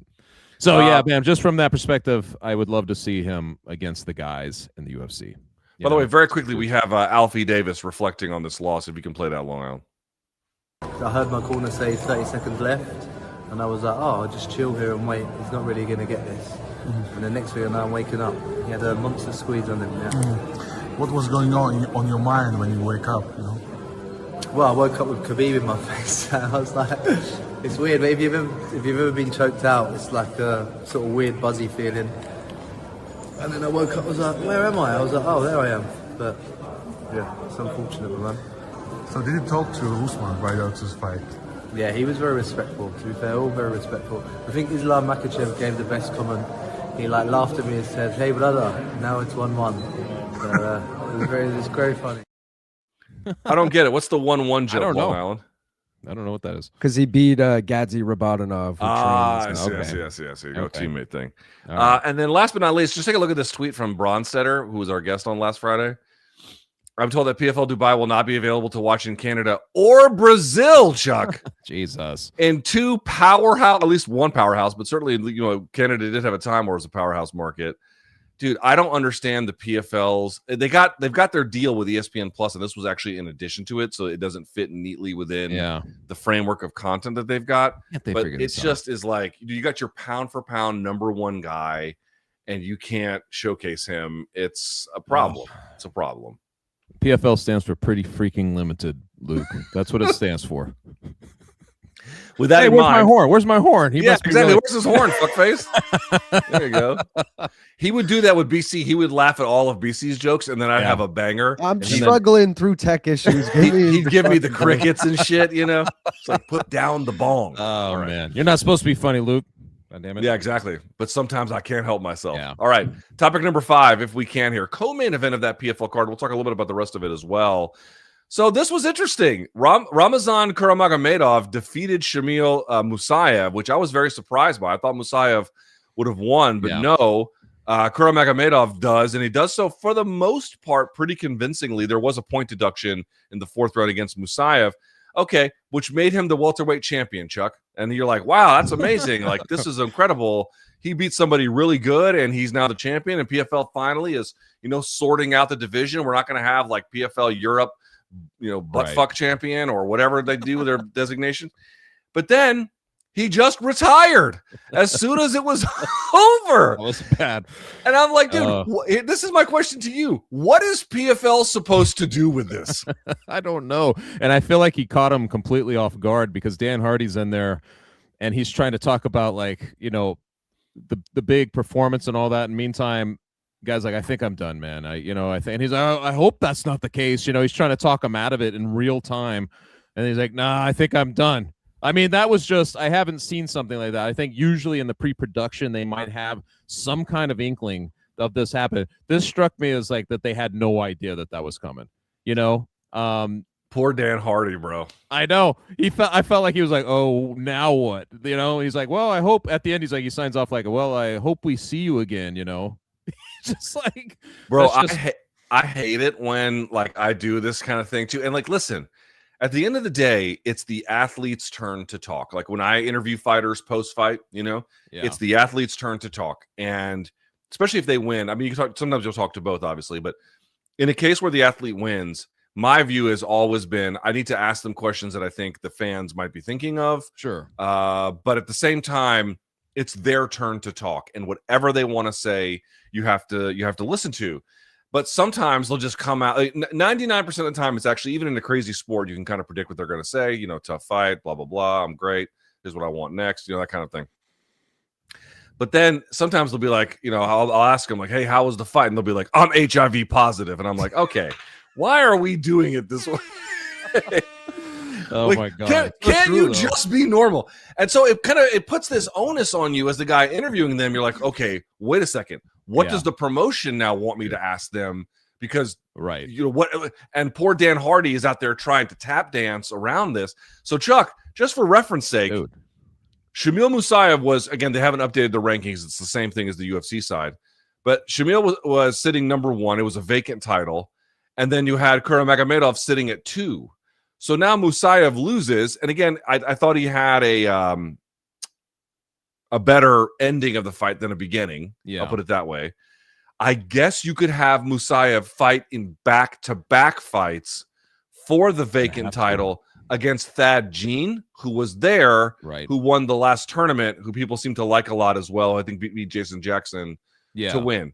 Does that tickle your fancy? Yeah. I mean, and Thad Jean's one of those guys, too, who like has a certain dynamic that like you pay attention to. I felt like he was one of those guys on the rise that was getting some shine. So I guess that's what you do, man. It's just, but it's like, it takes something off of it, right? When your new champion decides that that's that. But I at least they've got something that they can put together. That's all. I think that's one of the reasons, like for John Jones, when you look at the UFC and they're like, well, we don't want to bring back John Jones, and he pulls a GSP where he just comes back and win. Then all of a sudden we're just, you know, whatever, he has a belt and then he retires, or and we've seen this with other guys too, where you're just not sure. Gaethje's at the end, you know, and you're like, I don't know how long he goes, but it's kind of a gamble, you know, like with these guys in the UFC when you see this happen, and when you see it happen when they're caught off guard, it's a bad situation. We're sitting here talking about Nurmagomedov possibly getting out of the PFL, and then you get a guy who's a champion, and you're trying to run their machine, and he decides he's done. I mean, how are you supposed? Like, this is why when I see this kind of shit, Luke, this is when I'm like, good luck running a promotion. Dana's absolutely right about that when he's like, hey man, you try running a promotion. It's very difficult, and to juggle all of that and to keep going and to always be able to put on an event is very difficult. And this is one of those cards to me, like where you're all of a sudden Thad Jean has been kind of injected into the situation.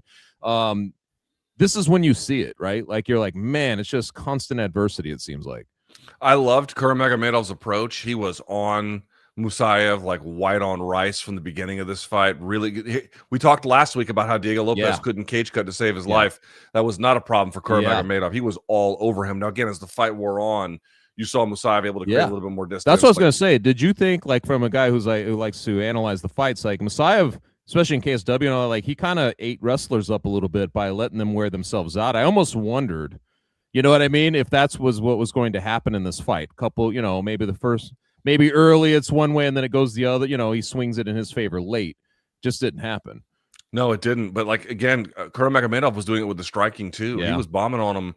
I mean, he kept just intense pressure Again, not throughout the entire fight, but through long stretches of it. That fourth round, he obviously that killed any chance that Musayev might have had with that illegal knee when he was down. By the way, Big John reffing this fight. Big John back to action in some of these bigger high-profile contests. He kind of orbits in and out, which right? is interesting to see. It just really is a shame because it's like, dude, this was. Yeah. I was very surprised at how well Nurmagomedov did, and then he's just like, yeah, fuck this, I'm out. I'm like, oh my god, did he break his arm? It was unclear. Like, yeah, he might have. Yeah, it's like, dude, which is even more impressive. I mean, it's just like, I know. But to your point, it's like, dude, why would you ever want to run a fight promotion? And I see these fighters. You remember, like Jorge Masvidal retired, like right away. He got into like game bread. He hasn't done that in a long time. I know Anthony Pettis has one. I know Faber's got one out there called A1. But still, dude. Remember the Diaz brothers war, or was it a Raw or War? It was one of those war. Two things. It was war, yeah. And it was in a ring too. Yeah. But it's hard to make money. It's very difficult. There's constant issues with. The last XFC event I went to, dude, one of the guys in the co-main event didn't even show up to the weigh-in. He just didn't even show up to the weigh-in. And he was a local Vegas guy. Yeah. It's like, oh my God, they're so unpredictable. It's so unpredictable. Yeah. Anybody else from this card that stood out to you for any reason? Any other fight of note for you to highlight? If I do say so myself, I got to. Okay. The Salamat Isbulaev Jesus Pinedo fight. Dude, Isbulaev, Kazakh fighter, PFL debut. Jesus Pinedo is proven, brother. That's a good fighter. And Isbulaev buzzsawed him. I was like, yo, he's good. I mean, to be completely honest, these are the two fights I got to see because there was things going on over here with an ice dam situation at my house. So we have people working. So the two fights at the top were the ones that I was able to check out. And I still haven't had a chance to go back and watch all of the PFL.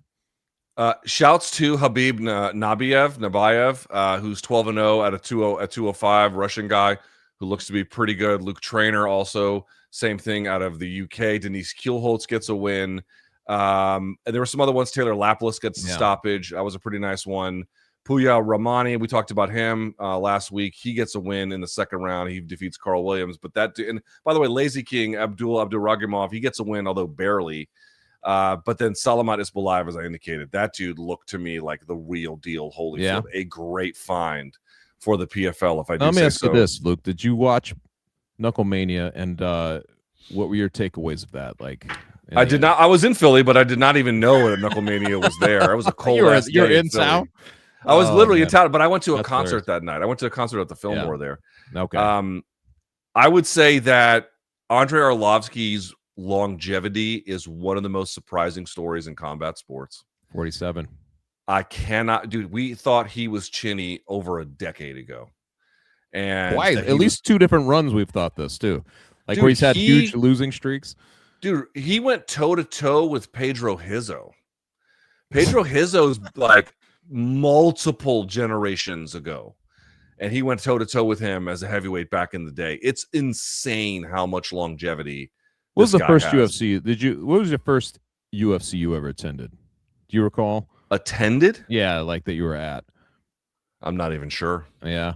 I paid attention, obviously, and was writing about it, but the first one I actually attended was UFC 82 in Columbus, Ohio. And that particular one, Arlovsky, is in 2008, and Arlovsky had a contract dispute, remember, with them, and ended up, they pushed him onto the prelims to fight Jake O'Brien, right? Jake O'Brien. And I remember that being such a big deal.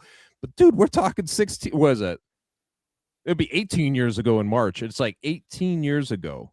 And the dude had already had a full-on career at that point going into that fight. And here we are 18 years later, and he's still going. It boggles the mind to even contemplate that. You know, guys like Evan Tanner were on that card, and, people who are no longer with us.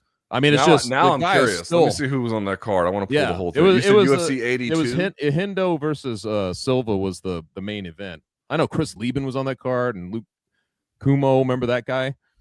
The guy who drank his own piss? Yeah, that's him. Out of Cerro Longo? Yes. All right, you said UFC 82, right? Yeah. All right, so UFC 82 was called Pride of a Champion. Yeah. This was when Dan Henderson came over from Pride. Right. And he was the double champ at this point. Yep. Silva beat him in the main event. Heath Herring defeated Czech Congo. Dude, Czech Congo, why would he not be a UFC champion these days? I don't. That's a great point. You know? Chris cut. Like he looked. Yeah, Chris Lieben, Alessio Sicaria, Yushin Okami, Evan Tanner, John Fitch, Chris Wilson, Andre Arlovsky, Jake O'Brien, Luigi Fioravanti, Lucumo, Josh Koscheck, Dustin Hazlett. I mean, that was that sick gone. armbar. No, he lost in that one. Diego Sanchez was on this one, and then Jorge Gurgel, who, by the way, Jorge Gurgel now a bit of a translator. I saw that, man. Yeah. I saw that. It was one of those moments where you look at me like, wait, who is that? You had to place him for a minute. I was like, that's Gurgel. All right, man, but that crazy. Most of those guys are gone. Is the point? That's nuts. Indeed. All right, that's our top 5. We appreciate you guys sticking in for this, but now we get to hear from you. It is time for DMs from the Diggity Donks.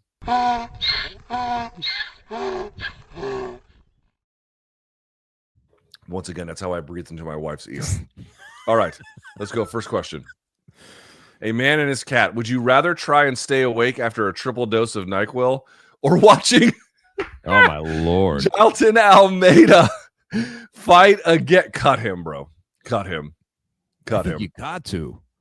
Like Dana's always saying, like, if you're not in it, man, if you're not into it, you don't belong in there, right? Like, this is just one of his long proverbs.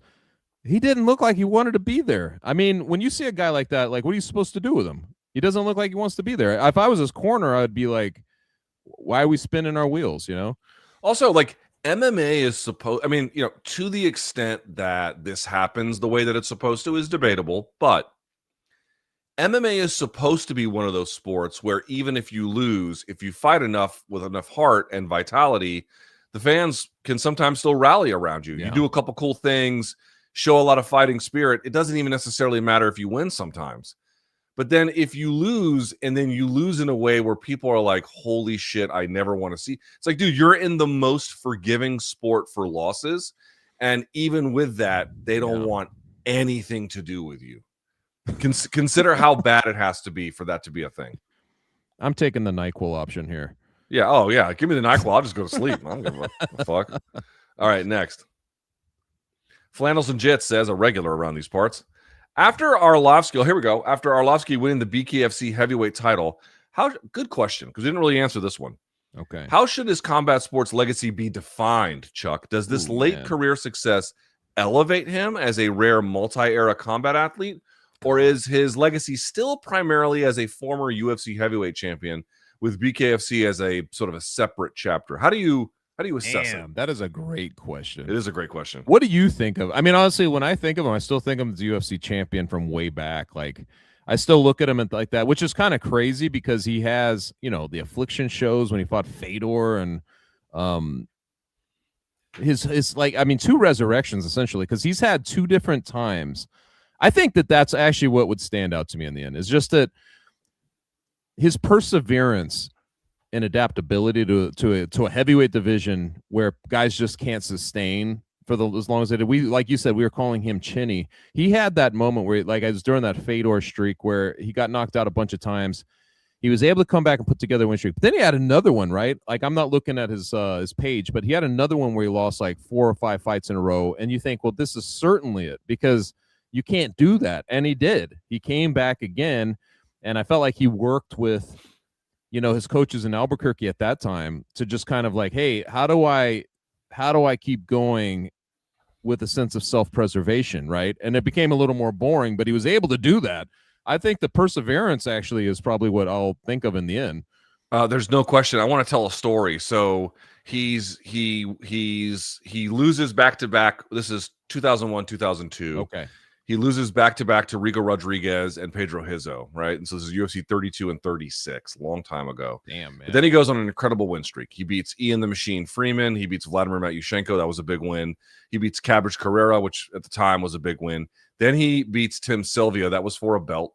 Then he beats Justin Eilers. He knocked him out in the first round. Eilers was a big guy out of Militich Fighting Systems. Right. Then he KOs Paul Buentello in 15 seconds.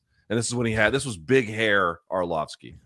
Loses back-to-back to Tim Sylvia. I'll taste my PP, Arlovsky. I'll taste my PP. Yeah. But then goes on an incredible win streak. He beats Pedapano, who was a big jiu-jitsu guy at the time, Marcio Cruz. He beats Fabricio Verdum, as you indicated. He beats Jake O'Brien. Then over at Affliction, he knocked out Ben Rothwell in round 3. That was a big win. Yeah. And then in Elite XC, he knocked out Roy Nelson. Okay. So then he fights Fedor, and he gets knocked out at Affliction. Then he follows that up with losing in the first round in 22 seconds to Brett Rogers. Right. Okay. Then he loses to Bigfoot Silva in Strikeforce.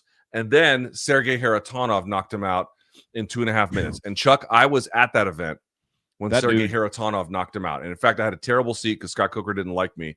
And he gave me the worst media seat imaginable. But what it did was it gave me the spot where the losing fighter would walk past en route. And Greg Jackson was cornering him at the time. And I'll never forget the look on Arlovsky's face because he had lost 4 in a row at that point. Yeah. 3 of them by stoppage. And the 3 of them by stoppage were all in the first round.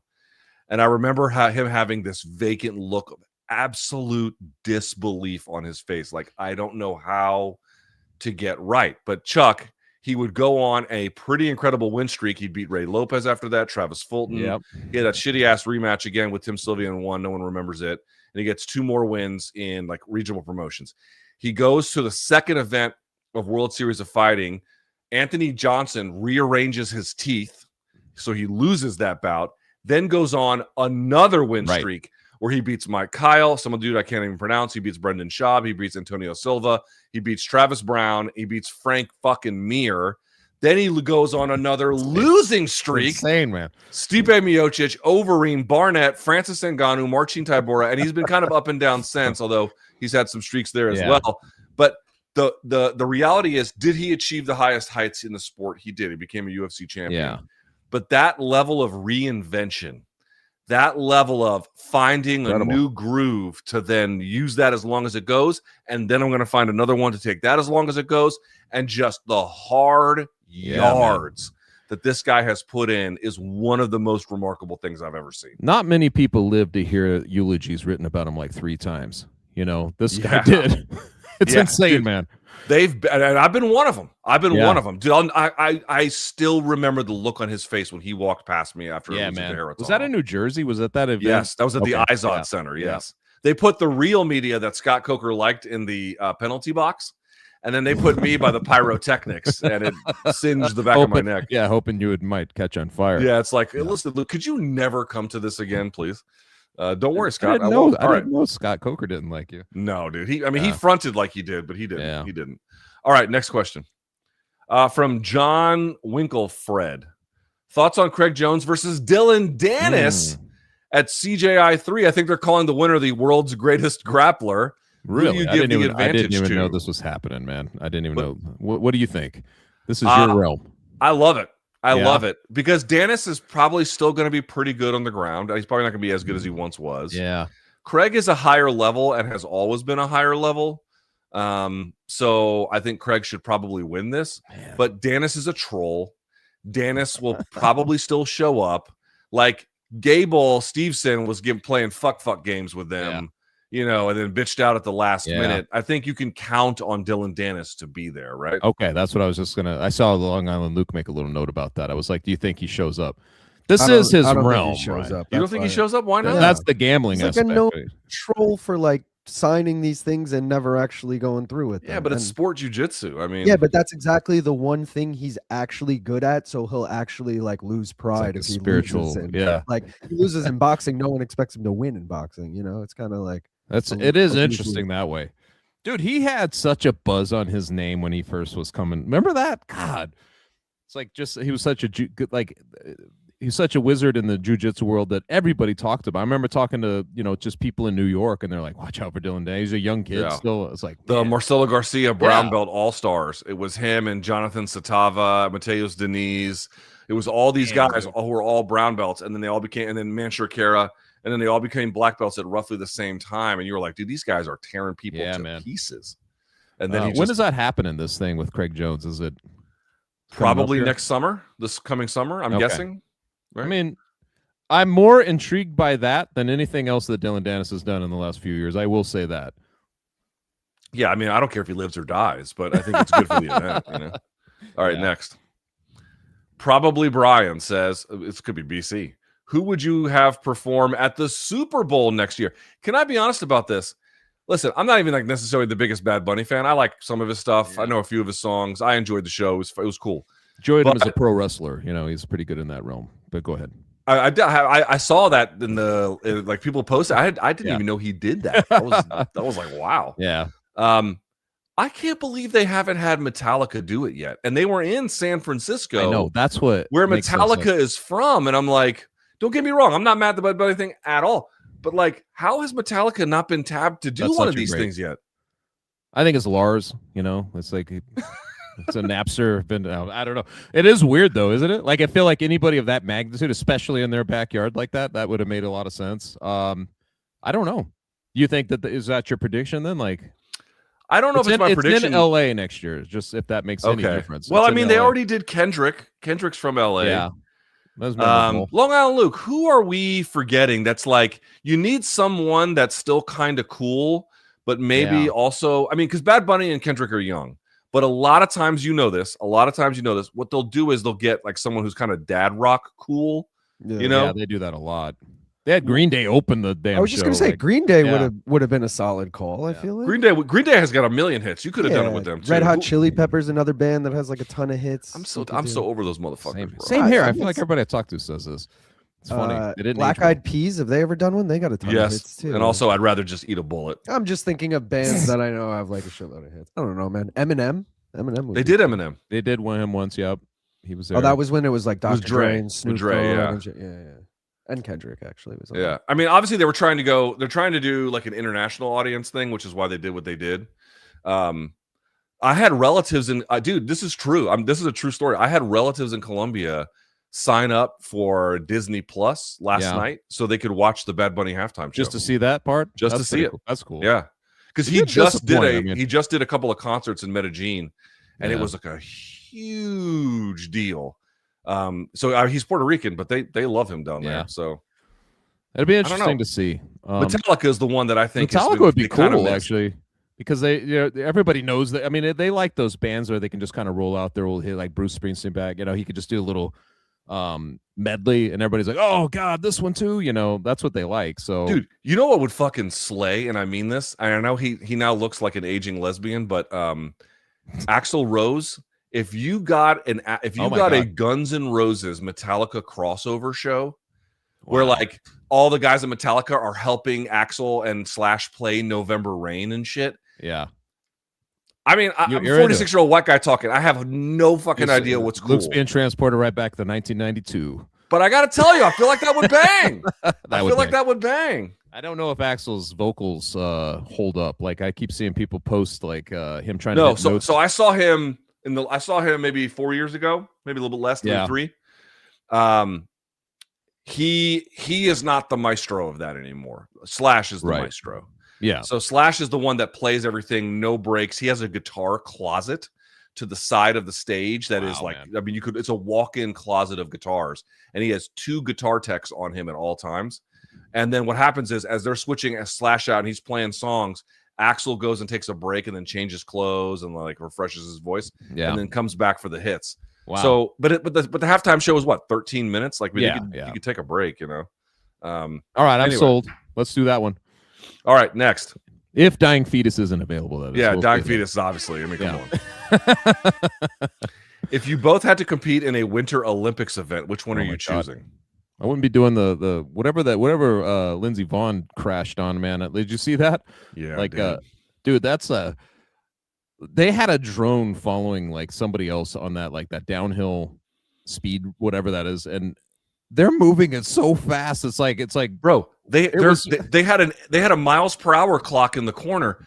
They were going 80 miles an hour. That's just insane, man. I would just called downhill alpine skiing. No, I'm doing some shit like curling. Yeah, curling would be my speed. Is there still archery? Snowboarding or some shit? I'd go snowboarding. Not that I've ever been, but I grew up skateboarding. I feel like I'd be decent at snowboarding. I don't know. Yeah, I'm not anything where I'm airborne and then have to land. Nah, not anymore, man. Not my big ass. Nope. I grew up in Colorado and used to snowboard back in the day, dude. It'd kill me now. There's no way. My daughter goes roller skating and she's like, "Why don't you go roller skating with me?" It's like, because I don't want to be paralyzed. If I fall, it is. I mean, it's just the world crashes when I come down. Little kids don't understand that. They're just like, "What are you talking about? Come on." It's like, fall no, all if the I fall, it time, doesn't I'm hurt. fine. I'm like, Yeah. I'm 8 times your size. Yeah. Is there anything left? Any more? That is it. That's it. All right. Very good. Thank you Beauty. for those. And of course, you can do that on IG every Sunday when we solicit for comments. Thank you to everyone who did. And now we're going to play Eskimo Brothers. Here we go.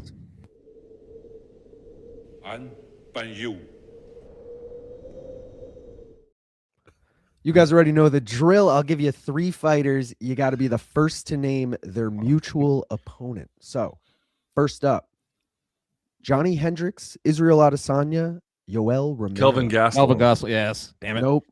Oh. No? All right. Hold on here. Let me think. Gastelum never fought Yoel. Right? Was he scheduled to? For a at second, one I point? thought maybe there was more than one answer. I seem to remember, but actually, no, probably Is not. it Whitaker? It is not Whitaker. He never fought Johnny Hendricks. I don't know. He's currently ranked. Currently ranked, so he's still going okay. God. God. Costa? Yes, sir. Paulo Costa. All right, Luke, you're up 1-0. Damn it. Next up, we got Always forget about that dude. Brandon Royval, Kyoji Horiguchi, and Alexandre Pantoja.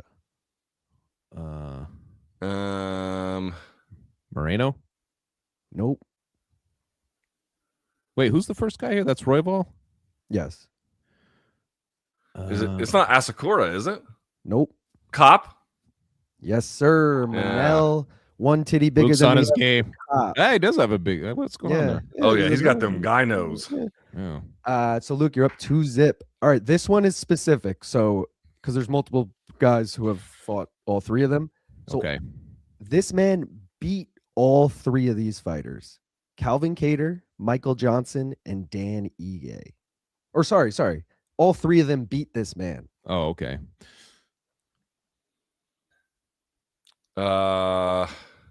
Jesus. So these 3 beat the guy. Okay, so man, Bro, I am out of suck ideas. at this game. This is The one of the problem is hardest. all these guys have not just a lot of fights, but then a lot of fights that went under the radar. Yeah.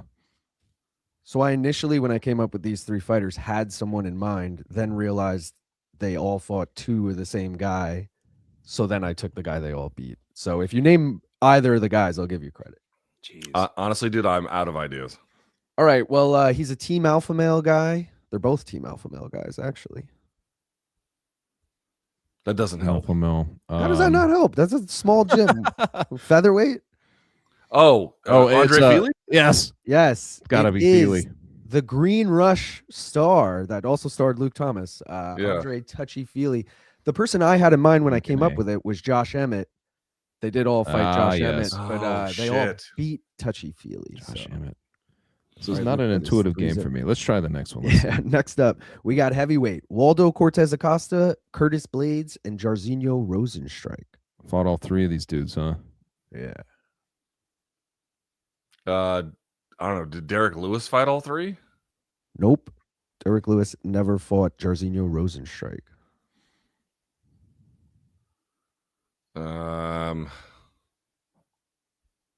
Dude, he didn't fight him. Jeez. I mean, I don't know. Currently a top 10 heavyweight. I mean, that means nothing. I know it doesn't. Spivak. No, but you're. I'm just Tybura? not taking a set. Who'd you say? Tybura? No. Bro, I don't fucking know. No, it's not Pavlovich. I don't fucking know. Yeah, it is Pavlovich. It is Pavlovich? Oh, it is? Yeah, Sergey Pavlovich. So I don't dude, remember. If you had told me, gun to your head, your family does, or gun to your family's head rather, they don't live, has Rosenstrike fought Pavlovich, I'd be like, no, there's no way that happened, and then my family would be dead. If I remember correctly, it was boring as shit. Maybe he finished him. I don't remember, honestly. But next up, we got Montana De La Rosa, Amanda Hebas, and Tisha Torres Pennington. Ooh. Angela Hill? No, but good guess. She never Hannah fought Cyphers. No. Dude, Brian Campbell is just, I mean, I know. abusing himself right now. I mean, you guys should know this. That's all I'll say. Should we?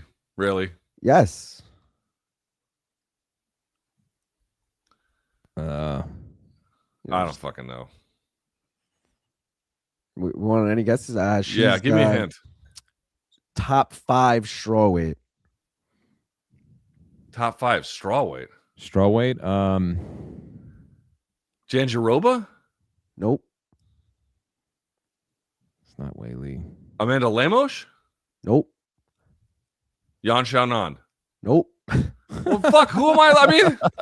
It's UFC champion Mackenzie Dern. Oh, God. Forgot about her. Jesus. Oh, God. That's her official UFC headshot right there, too. We had to Is that legit? Yeah. This is where you guys would lose Brian Campbell. Yeah, Brian's like, all right, guys, I need a minute to myself. Okay, so this one is this guy beat all 3 fighters. So who beat Kevin Holland, Mike Perry, and Rafael Dos Anjos? Oh, man. Is this relatively recent that he beat Dos Anjos? Yeah. RDA is the most recent of the 3 wins. Not Brunson. RDA. Oh my God. Dude, I don't fucking know. I can't Mike pull Perry. this in my brain. Yeah, this is tough. He's currently top 15 welterweight. In the welterweight. Top 15 welterweight? Nico. Wait, Jeff Neal? Yes, Jeff Neal. Oh, not sure how that. Doing him dirty. Sorry, Jeff. Anyways, Vicente Luque also fought all 3, but Jeff Neal beat all 3 of them. I see. Okay. Okay. Next up, we got Jose Aldo, Cody Garbrandt, and Sergio Pettis. Bautista? No. Sergio Pettis.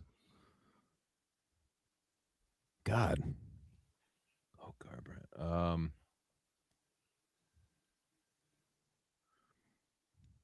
Rob Font? Yes, it is Rob Font. Good job there. Oof.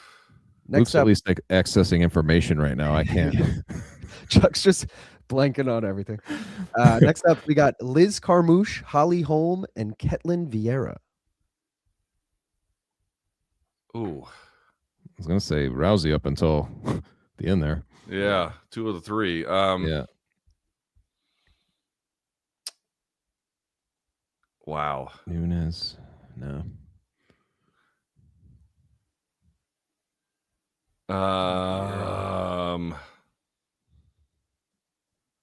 It's Dumont. Is it Shevchenko? No to both of those. Okay. Looking right now, she is currently ranked at bantamweight, women's bantamweight, obviously. Women's bantamweight? Bantamweight.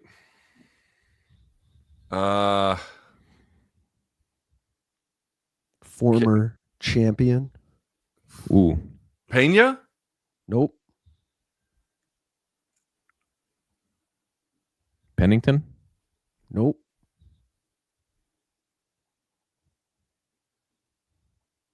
Man, I don't fucking know. A former champ. Some would say her nickname is pretty sweet and indulgent, like, maybe Quillen Salkild's family would be baking one of these in the oven. Misha Cookie Monster. Cupcake Tate. Misha Tate? guys, Oh, come Jesus. on. The other 2 I would have gotten. She's still ranked? Yeah, she's yes, number dude. 13. Misha Tate is still What? fucking ranked. Yes. Also, here's a lovely photo of her and Brian Caraway on the ATV that back in he the day. allegedly may or may not have tried to take back in the messy divorce. But I just want to bring up this picture is on TripAdvisor and it's under like a ATV tour, and it's like couple Misha and Brian enjoying a great day on the trails. Yeah, so pretty outdated TripAdvisor. Get on your shit. All right, next up, guys, we got Johnny Walker, Alex Poetan Pereira, and Anthony Smith. Oh boy. There's 2 answers for this one. Jamal Hill? No. Nope. Jamal Hill was scheduled to fight Anthony Serkinov. Smith. They never actually No. fought, though. Did they Not fight? Serkinov.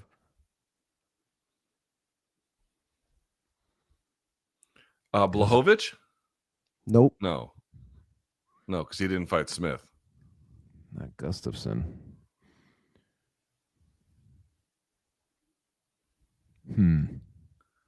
Dude, what the fuck are these questions? Both top 10 light heavyweights right now.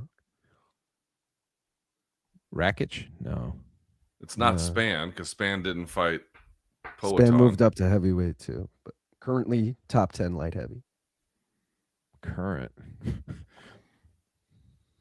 I can't get over Johnny Walker just looking like a fucking maniac. Oh man.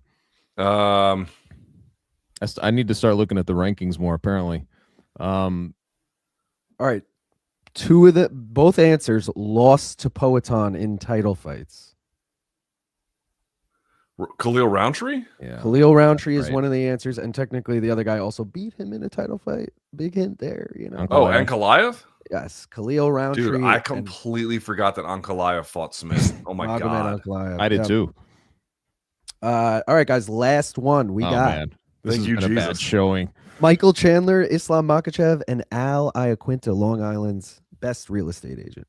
Oh man.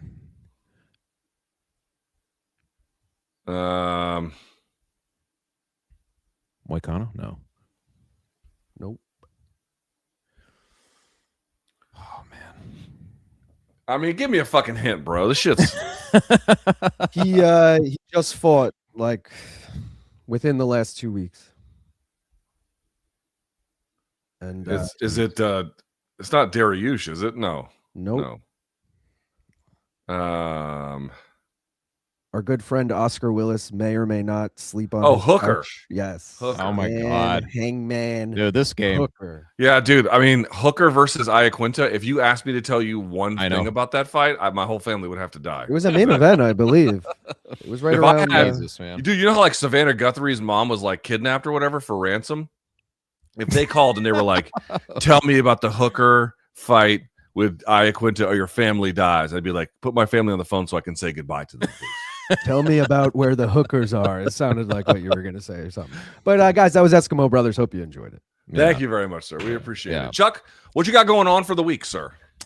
Well, that's a good question. That is a great question. We're going to find out because we do not have a UFC coming up this week. In fact, we have a quiet weekend coming up, don't we? Like we have a Zupa well, it depends. Valentine's Day for the people who aren't incels. True. And I guess that could be its own fight game. Oh, listen, you know Long Island looks like, oh, yeah, honey, I have to watch UFC hobbity out on Valentine's Day. With Dana did me good, or Hunter, whoever's running the company nowadays, did me good. They were like, Valentine's Day, we'll take that weekend off. There you go. Long Island, you got big plans for Valentine's? No, I mean, we'll go out to eat, drinks, whatever, but no, I don't fucking know what we're doing yet. Doesn't think that far. You plan it a week ahead? I mean, what? Bro, I got reservations for Valentine's at the end of 2025. Fogo de Chao? Fogo de Chao. Fogo de Chao is overrated. I don't know. As It's shit, a place bro. you always named. What was the place in Philly you went? You went to I went to two places in Philly. I went to a place called El Vez, which means like the time, sort of. Is that kind of how it's translated? And it was a Mexican restaurant. I'd say it was pretty good. Yeah. And then I went to a place called Angelo's, which is like a takeout spot, and that one was good stuff. A fucking home run. Whoa, dude. I'm telling you, the older I get, Chuck, the best food you can buy is whatever place you go to. What do they make as part of a cultural tradition there? Exactly, man. Get that. Yeah. Get that. And dude, it did not disappoint. Angelo's is a incredible spot in Philly. This sounds like a good trip to Philly. Usually when you go to a place like that, you talk about bed bugs or lice or things like that. But dude, my wife had a good my trip. wife got us a nice hotel. Yeah. Tuki was well behaved. The train was fine. The only problem was how freaking cold it was. Yeah. You just couldn't walk around. But it's got to grin it and bear it at this point. Yeah. Well, I got Valentine's Day plans with my wife since you fucking heathens don't do that. But at any event, where can folks get more of your work this week? You can check me out on Uncrowned. I'll have some stuff coming out this week. It's still kind of being planned out at this point, at this early juncture. And I'll be on The Crack with Pizza Carol on Friday, 1 p.m. Eastern. All right, big shouts to those folks. As you can see here, all the socials you want to follow for MK, for me, as well as for Chuck on Twitter and IG. Don't forget morningcombat.shop. We have now both the regular, so when I say regular, I mean like once a month special art design, the Army of Donkness, and the posters. That's, of course, available at morningcombat.shop. Plus, we have now the evergreen stuff, the Morning Combat graffiti kind of logo, as well as the DC MK version on top of that. Long Island, what do you got going on to plug very quickly? Nothing, because there's no UFC fights this week, so I'll have a new episode of Prop Quiz on Friday, but we'll talk about that on Friday. All right, very good. And then, of course, if you want to reach the show, morningcombat@gmail.com, morningcombat@gmail.com. All right, for everyone on the show, for Long Island Luke, for the Iceman himself, Chuck Mindenhall, I'm Luke Thomas. Thank you all so much for watching. We'll catch you on Friday, and until then, may all of your gains be loyal.